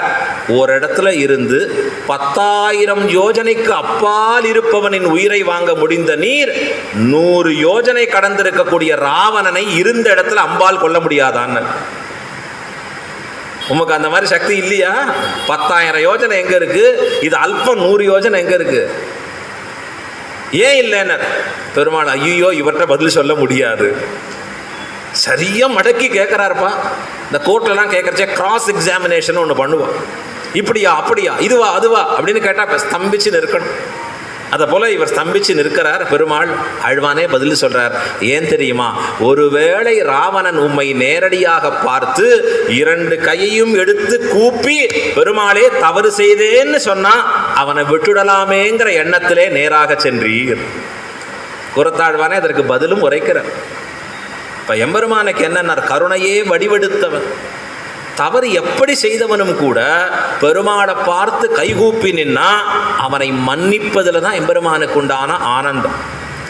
இந்த ராவணனை வதம் பண்ணுறதுக்கு ஒன்றும் கஷ்டப்பட வேண்டாம். எதை போல கிள்ளி களைந்தானே. நம்ம வீட்டில் தோட்டம் வச்சுருக்கோம், இப்போ தான் மாடி தோட்டம் வீட்டு தோட்டம்லாம் ஃபேமஸ் ஆகிடுது. அந்த தோட்டத்தில் செடியில் ஒரு கிளையில் ஒரு இலையில் சின்ன ஒரு புழு வந்துடுத்தோன்னா, ஹே உடனே ஓடிவா வீட்டில் கூப்பிட்டு அங்கே இருக்கக்கூடிய யாரெல்லாம் அந்த ஃபயர் இன்ஜின் அவளெல்லாம் கூப்பிட்டு பெரிய டீமை ஏற்பாடு பண்ணி 100 கடப்பாறையோடு போகிறதா அந்த புழுவை எடுக்கிறதுக்கு. என்ன பண்ணுவான்னா, தோட்டத்தில் போகிறச்சே அந்த கையை வச்சுட்டு நகத்தை வச்சுட்டு அந்த இலையை கிள்ளி தூரி எரிச்சிடுவோம். இலையை கிள்ளி எடிஞ்சா போகிறோம். பெருமாள் ராவணனை எப்படி வதம் பண்ணார்னா, கிள்ளி களைந்தானை. ஒன்றும் சிரமப்பட வேண்டிய அவசியமே இல்லை, ரொம்ப சுலபமாக அவனை கொன்று போட்டார் எம்பெருமான். அந்த கிள்ளி களைந்தானை அவனுடைய கீர்த்திமை பாடி போய் அவனுடைய வீர சரித்திரங்கள் அடியவன்னு சொன்னா, தொண்டன்னு சொன்னா என்ன பண்ணணும்? தலைவனின் பெருமையை பாடணும். எம்பெருமானுடைய பெருமை என்ன? அடியார்களை ரட்சித்தராகிற ஆற்றல். இந்த அடியார்களை காப்பாற்றக்கூடிய எம்பெருமானுடைய பெருமைகளை நாம் மலமாற பாடிக்கொண்டு சத்ரோஹோ பிரக்யாத வீரியஸ்ய, ஸ்ரீராமாயணத்தில் சொல்றார், சத்ருக்கள் கூட பெருமாளின் வீரத்துக்கு தோற்று நிற்பர்களாம், மயங்கி நிற்பர்களாம். பா என்னமா ராமர் அம்பு ஏறார், என்னமா சண்டை போடுறார். ஒரு தடவை பெருமாளுக்கும் ராவணனுக்கும் நடக்கிற யுத்தம், இந்த ராமராவண யுத்தத்தில் ராவணன் மயங்கி விழுகிறான். அவன் சாரதி தேரோட்டி ராவணனை காப்பாற்றணும்னு கூட்டின்னு போய்ட்டான். அப்புறம் மயக்கம் தெளிஞ்சு எழுந்துக்கிறான். என்னடான்னார். உடனே சாரதி சொன்னான், இல்லை நீங்கள் மயங்கிட்டீங்க, அதனால் கூட்டின்னு வந்துட்டேன். அடே என்ன அற்புதமாக இருந்தது தெரியுமா? பெருமாள் அந்த வில்லை வச்சு அம்பு அப்படி சேர்க்கிறது, அது மட்டும்தான் தெரியறதுப்பா. அடுத்து அம்பு விழற அழகு பாரு, என்ன அற்புதம். யார் கொண்டாடுறா? சத்ருவாகிற ராவணன் கொண்டாடுகிறான். சத்ரோஹோ பிரக்யாத வீரியஸ்ய, சத்ருக்களும் கொண்டாடும்படியான வீரஸ்ரீயை உடையவன் பகவான். அவனுடைய வீரத்தை பார்த்தா மயங்கிடுவான். இன்னொருத்தர் எம்பெருமானுடைய அழகை பார்த்தா மயங்கிடுவான். சூர்பனகைன்னு ராவனுடைய தங்கை, அவளுக்கு ரொம்ப ஆசை பெருமாளை கல்யாணம் பண்ணிக்கணும். கோரமான முகம், சூர்பனகைன்னு பேர். சூர்பனகா பெரிய முறம் மாதிரி இருக்குங்கிற. அவள் என்ன பண்ணுறா? அழகான ஒரு பெண்ணுருவ எடுத்துன்னு வந்து பெருமாள்கிட்ட கேட்குறா, என்னை கல்யாணம் பண்ணிக்கிறியா? பெருமாள் சொன்னார், நான் என் மனைவியோடு இருக்கேன், அங்கே பாரு இந்த லக்ஷ்மணன் என் தம்பி தனியாக தான் இருக்கான், அவன்கிட்ட வேணா போய் கேளு. இவள் உடனே அங்கே ஓடுறா, நீ பண்ணிப்பியா? நீ என்ன கல்யாணம் பண்ணிப்பா? நான் அவருக்கு அடிபணிந்த தம்பி, அவர் தான் அண்ணா, அவர் நினைச்சா எத்தனை கல்யாணம் வேணா பண்ணிக்கலாம், நீ போய் கேளு. அங்கே புருஷனுக்கு விதிச்சிருக்கு சாஸ்திரம், பண்ணிக்கலாம். உன்னை போய் அங்கே போய் கேட்குறா. ராமர்கிட்ட ஓடி வரார் அங்கேருந்து, திருப்பி பண்ணிக்கிறியா? இது இப்படியே போயின்னு இருக்கிறச்சு அங்கே சீதா பிராட்டி என்ன நடக்கிறதுன்னு எட்டி பார்த்தா. இப்போ சூர்பனைக்கு கோபமே அங்கே திரும்பியது. ஏன்னா இவள் இருக்கிறதுனால தானே இப்படி மாட்டேங்கிறேன், இவளையே விழுங்கி விடுகிறேன் அப்படின்னு சீதையை விழுங்கிறதுக்குன்னு போறச்சே பெருமாள் லக்ஷ்மணனுக்கு செய்தி சொல்ல, லக்ஷ்மணன் அவள் பெண்ணாகிறபடியாலே வாளை எடுத்து மூக்கை அறுத்தான். அவள் மூக்கை மட்டும் அறுத்து அங்கச்சேதம் பண்ணி அவளை அனுப்பிச்சிட்டான். அவள் தாங்க முடியல வலி, மூக்கு அறுபட்டு கையில் மூக்கு இருக்கு, ரத்தம் ஒழுகிறது. நேராக போய் ராவண சபையில் போய் நிற்கிறாங்க, கதறாங்க. தாங்க முடியல அங்கே ராவணனுக்கு. யாரா என் தங்கை, யாரா அப்படி கை வச்சது? அவனுக்கு தாங்க முடியல. இவன் கேட்குறான், யாருமா உனக்கு யார் இப்படி பண்ணது சொல்லு அப்படின்னா அவள் என்ன சொல்லணும்? அந்த பாவி, அந்த கொடியவன், இப்படி தானே ஆரம்பிக்கணும். அவர் சொல்கிறார், தருணோ ரூபசம்பன்னோ சுகுமாரோ மகாபலோ. அவர் ரொம்ப மென்மையார் தெரியுமா, அழகே வடிவெடுத்தவர் தெரியுமா, ரொம்ப சுகுமாரமான திருமேனி உடையவர் தெரியுமா, அது மட்டும் இல்லை பலமுடையவர் தெரியுமா. ஏமா மூக்கு அறுத்தவனை வர்ணிக்கிறியா, மூக்கை கொடுத்தவனை சொல்றியா? மூக்கு அறுத்தவனை வர்ணிக்கிறாவன். ராவணன் கேட்டு மெய் செலுக்கிறான். ஏன்னர் எம்பெருமானின் அழகு இவளை ஆட்படுத்தியது, அடிமையாக்கியது. விபீஷணன் வந்து சேர்றான் பெருமாள்கிட்ட, சரணாகதி பண்ணுறான். என்ன, ராமனின் குணங்களுக்கு தோற்று வந்தேன். ஒரே குடும்பத்தில் 3 பேர் தோற்றா. ராவணன் பெருமாளின் வீரத்துக்கு தோற்றான், சூர்பனகை பெருமாளின் அழகுக்கு தோற்றாள், விபீஷணன் பெருமாளின் குணங்களுக்கு தோற்றான்.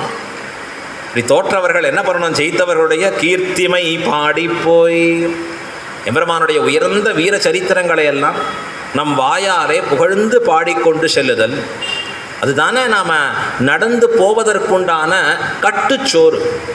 அந்த காலத்தில் கட்டுச்சோறுன்னு கட்டிட்டு போவான், போகிற இடத்துல அதை பிரித்து சாப்பிட்றதுக்காக. பாதேயம் புண்டரி காக்ஷ நாம சங்கீர்த்தனாமிருதம். அடியார்களுக்கு எது கட்டுச்சோறுன்னா பகவானுடைய திருநாமங்களை சொல்லி போவது தான். இப்போ கீர்த்திமை பாடிப்போய் பிள்ளைகள் எல்லாரும், யாரெல்லாம் சின்ன குழந்தைகள் இருக்காலோ அவர்கள் கூட என்ன பண்ணிட்டா, பாவைக்களம் பூக்கார்.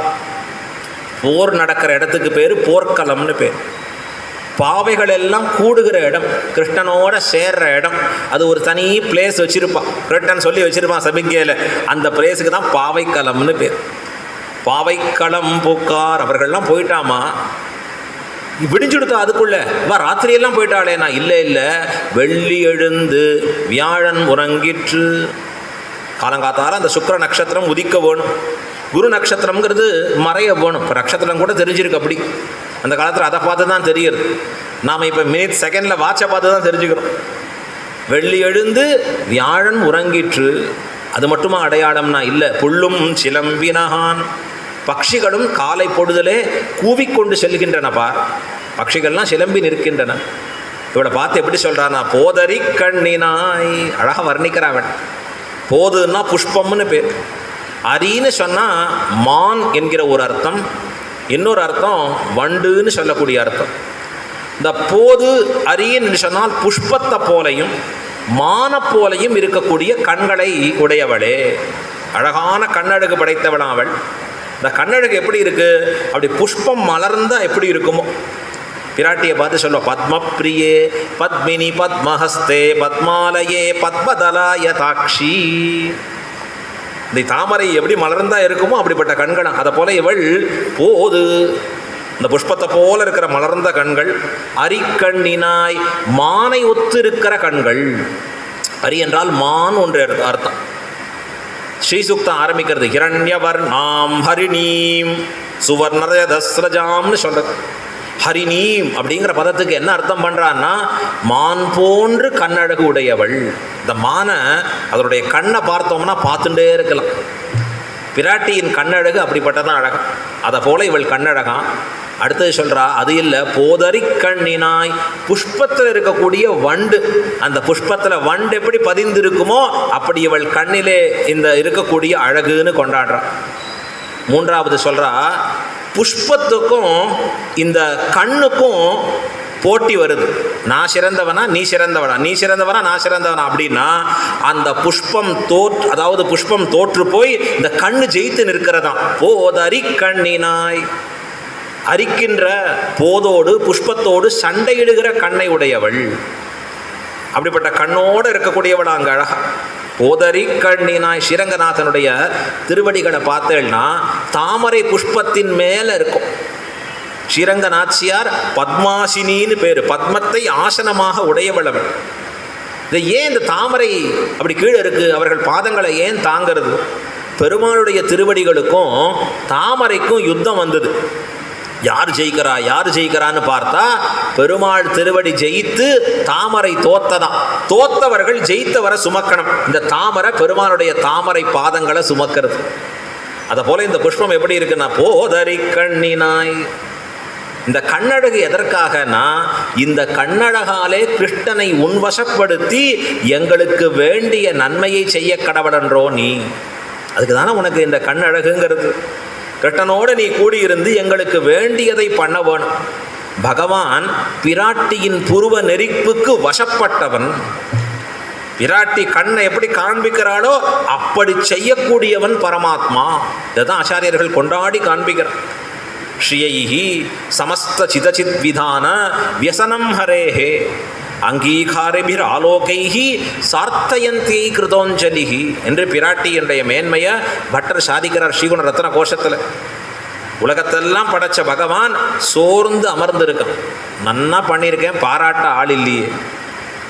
கணவனுக்கு பிறந்த நாள் விதவிதமாக தளிகையை பண்ணி அருமையான சாப்பாடை பரிமாறி இந்த மனைவி என்ன எதிர்பார்ப்பா தெரியுமா? அப்பா என்ன ரொம்ப அழகாக பண்ணியிருந்தியே, ரொம்ப அற்புதமாக இருந்தது.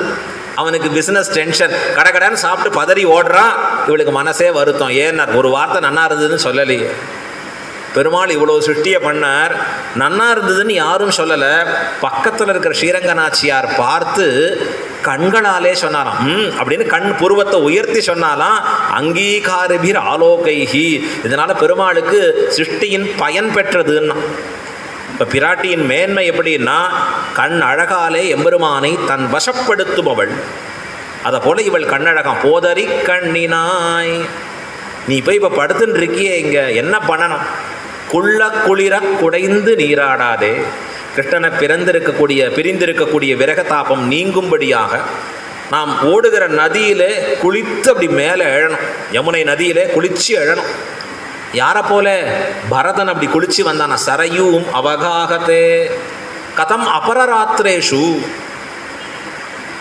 பரதன் பெருமாளை விட்டு பிரிந்திருக்கிற காலத்திலே தனியாக ஒரு இடத்துல இருந்தான். பரதன் இருக்கக்கூடிய இடம். அங்கே யாரும் அவன் இடத்துல பக்கத்தில் வரக்கூடாது. பெருமாள் பாதுகைகளை கொண்டு தான் ராஜ்ய பரிபாலனம் பண்ணணும். இப்படி தான் பரதன் வைத்திருக்கக்கூடிய நிலை. ஊரே அவனை பார்த்து திட்டுங்கிற பயத்தால் ஊர் எழுந்து கொள்வதற்கு முன்பு குளிக்கப்படுவான். ராத்திரி 2 மணி 2:30 எழுந்து குளிக்கப்படுவான் பரதன். குளிரான் நடுங்கும்.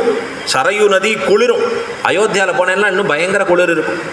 இந்த ராத்திரியில் அந்த நதியில் மூழ்கி குளிக்கிறான். எதனாலேன்னார் பெருமாளை பிரிந்த தாபம் ஆறும்படியாக. அதை போல இங்கே சொல்கிறார், குள்ள குளிர குடைந்து நீராடாதே. சாஸ்திரம் எது உத்தம ஸ்நானம்னு சொல்கிறதுன்னா பிரவாகித்து ஓடக்கூடிய நதியிலே நன்றாக அமிழ்ந்து குளித்தல். சில பேர் நதியில் போயும் கூட அங்கே இருக்கிற ஒரு பக்க வச்சுன போகிறோம், பொறிச்சு சாச்சு அப்படி இல்லை. ஓடுற ஏதோ முடியாதவர்களுக்கு வியாதியஸ்தர்களுக்கு தனித்து அதை விட்டுவிடலாம். ஆனால் ஓடுற நதியிலே அமிழ்ந்து குளிக்க வேணும். குள்ள குளிர குடைந்து நீராடாதே. இது எதை காண்பிக்கிறதுனா கிருஷ்ணனுடைய திருக்கல்யாண குணங்களிலே அமிழ்ந்து மூழ்கி அனுபவிக்க வேணும். அப்படி அனுபவிக்காத நீராடாதே. நீ என்ன பண்ணுகிறாய்? பள்ளி கிடத்தியோ. அந்த படுக்கையை மோந்து கொண்டு கிடக்கிறாயே. அவளை சொல்கிறா உள்ளேந்து, இல்லை இல்லை கிருஷ்ணனோட நான் கலந்திருந்த படுக்கை இது, நானும் கிருஷ்ணனுமாக இருந்திருக்கக்கூடிய இடம். உடனே அவள் சொல்கிறா, நன்றாக நெல் அறுவடையாகி அங்கே குருமி அப்படி மூட்டை மூட்டையாக இருக்குது, அதை விட்டுட்டு உதிரி நெல்லை போய் பொறுக்கின்னு இருக்கியே. கிருஷ்ணன் எப்பயோ இருந்ததையா நினச்சிட்டு இருப்ப? கிருஷ்ணன் நேராக உனக்கு வர. நம்ம வீட்டில் இப்போ எப்படி இருக்குன்னு பெருமாள் புறப்பாடாய் நம்பருமாள் ஸ்ரீரங்கத்தில் வெளியில் வரார். இவர் உள்ளேந்து சேவிச்சுட்டு இருக்கேனே எங்கன்னார்? யூடியூப்பில் லைவ் பார்த்துட்டு இருக்கேன் சுவாமி. அவர் தானே நேரம் வரார். அங்கே உன் கண் முன்னாடி இருக்காரு அழகா. அப்படி சேவிக்கிற பாக்கியம் தானே பாக்கியம். சொல்கிறா, நீ உதிரி நெல்லை பொறுக்கி கொண்டு இருக்கிறாயே. கிருஷ்ணனை நாங்கள்லாம் நேராக அனுபவிக்க போகிறோம். பள்ளி கிடத்தியோ பாவாய். நீ நன்னா அழால். இன்னைக்கு ஒரு நல்ல நாள். எம்பெருமானை என்னைக்கெல்லாம் அனுபவிக்கிற நாள் கிடைக்கிறதோ அதெல்லாம் நல்ல நாள். அது அனுபவிக்காத நாள் எல்லாம் கெட்ட நாள். கிடைச்ச வாய்ப்பை நழுவ விடாதவனாக இருப்பான்.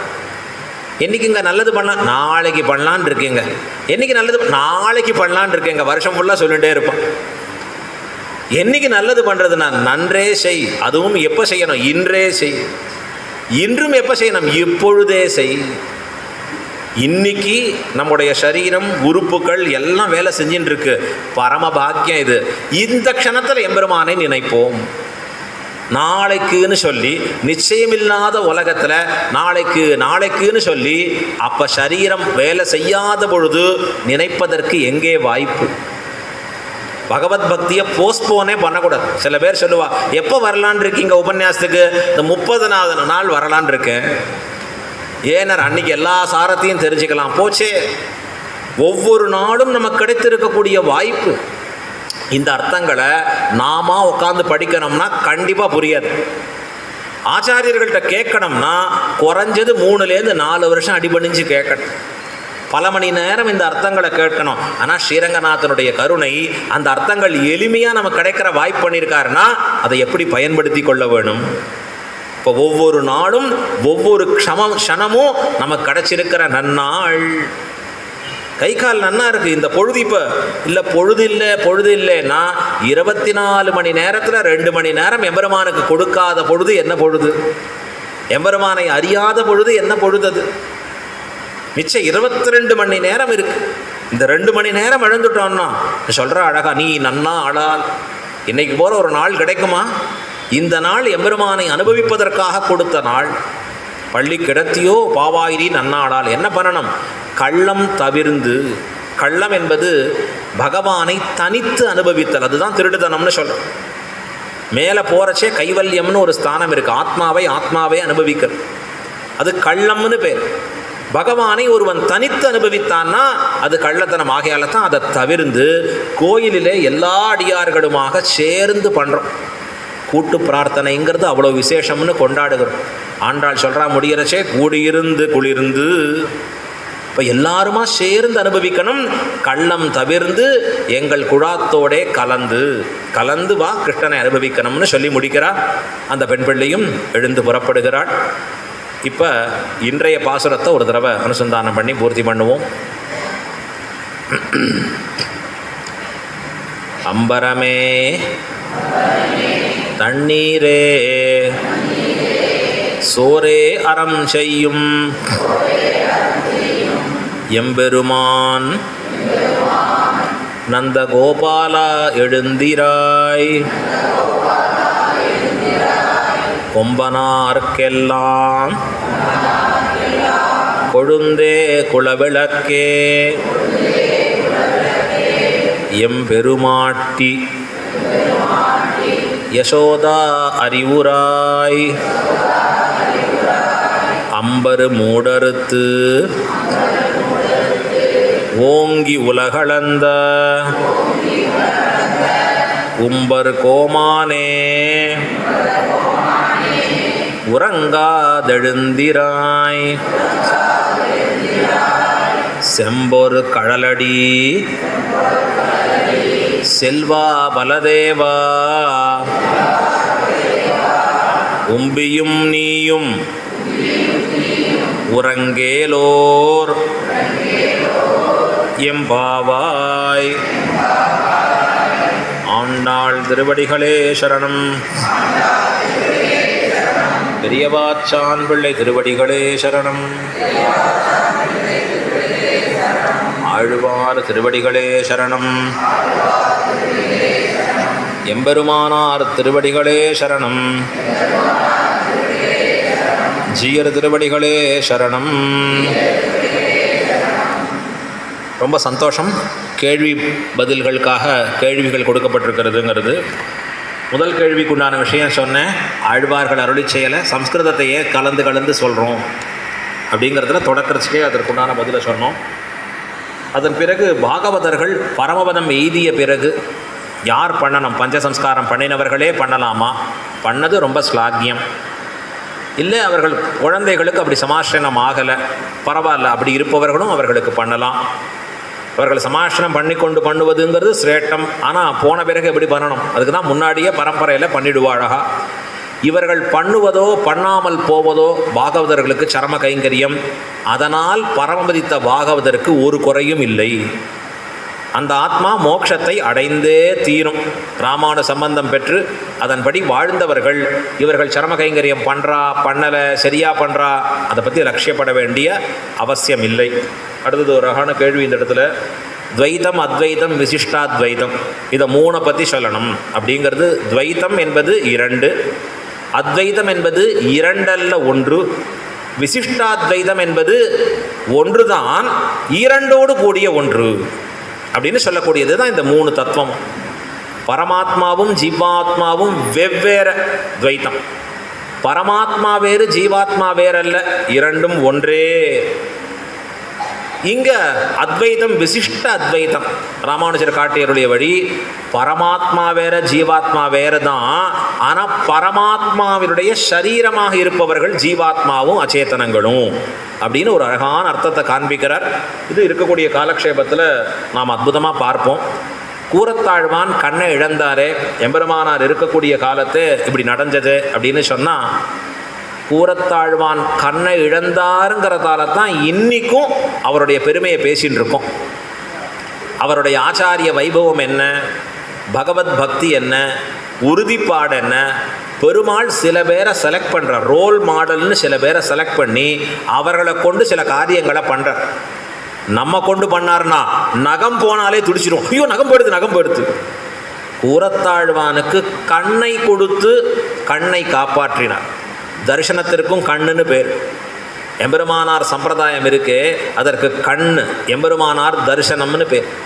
தன் கண்ணை கொடுத்து, ஊனக்கண்ணை கொடுத்து, உயிரான கண்ணான எம்பெருமானார் தரிசனத்தை காப்பாற்றினார். அவர் பெருமை நமக்கு புரியணுங்கிறதுக்காக எம்பெருமான் அவரை கொண்டு விளையாடிய விளையாட்டு. மீண்டும் நாளை மாலை சாயந்தரம் 6:30 மணிக்கு இன்னும் பல பேரை அழைத்து வர வேண்டும். சீக்கிரமாக முடிய போகிறது தான், இன்னும் கொஞ்சம் நாட்கள் தான் இருக்கு. அழகா அந்த நாட்களாவது இன்னும் சில பேர் இழக்காமல் அவர்களை அழைத்து வரும்படியாக பிரார்த்திக்கிறோம்.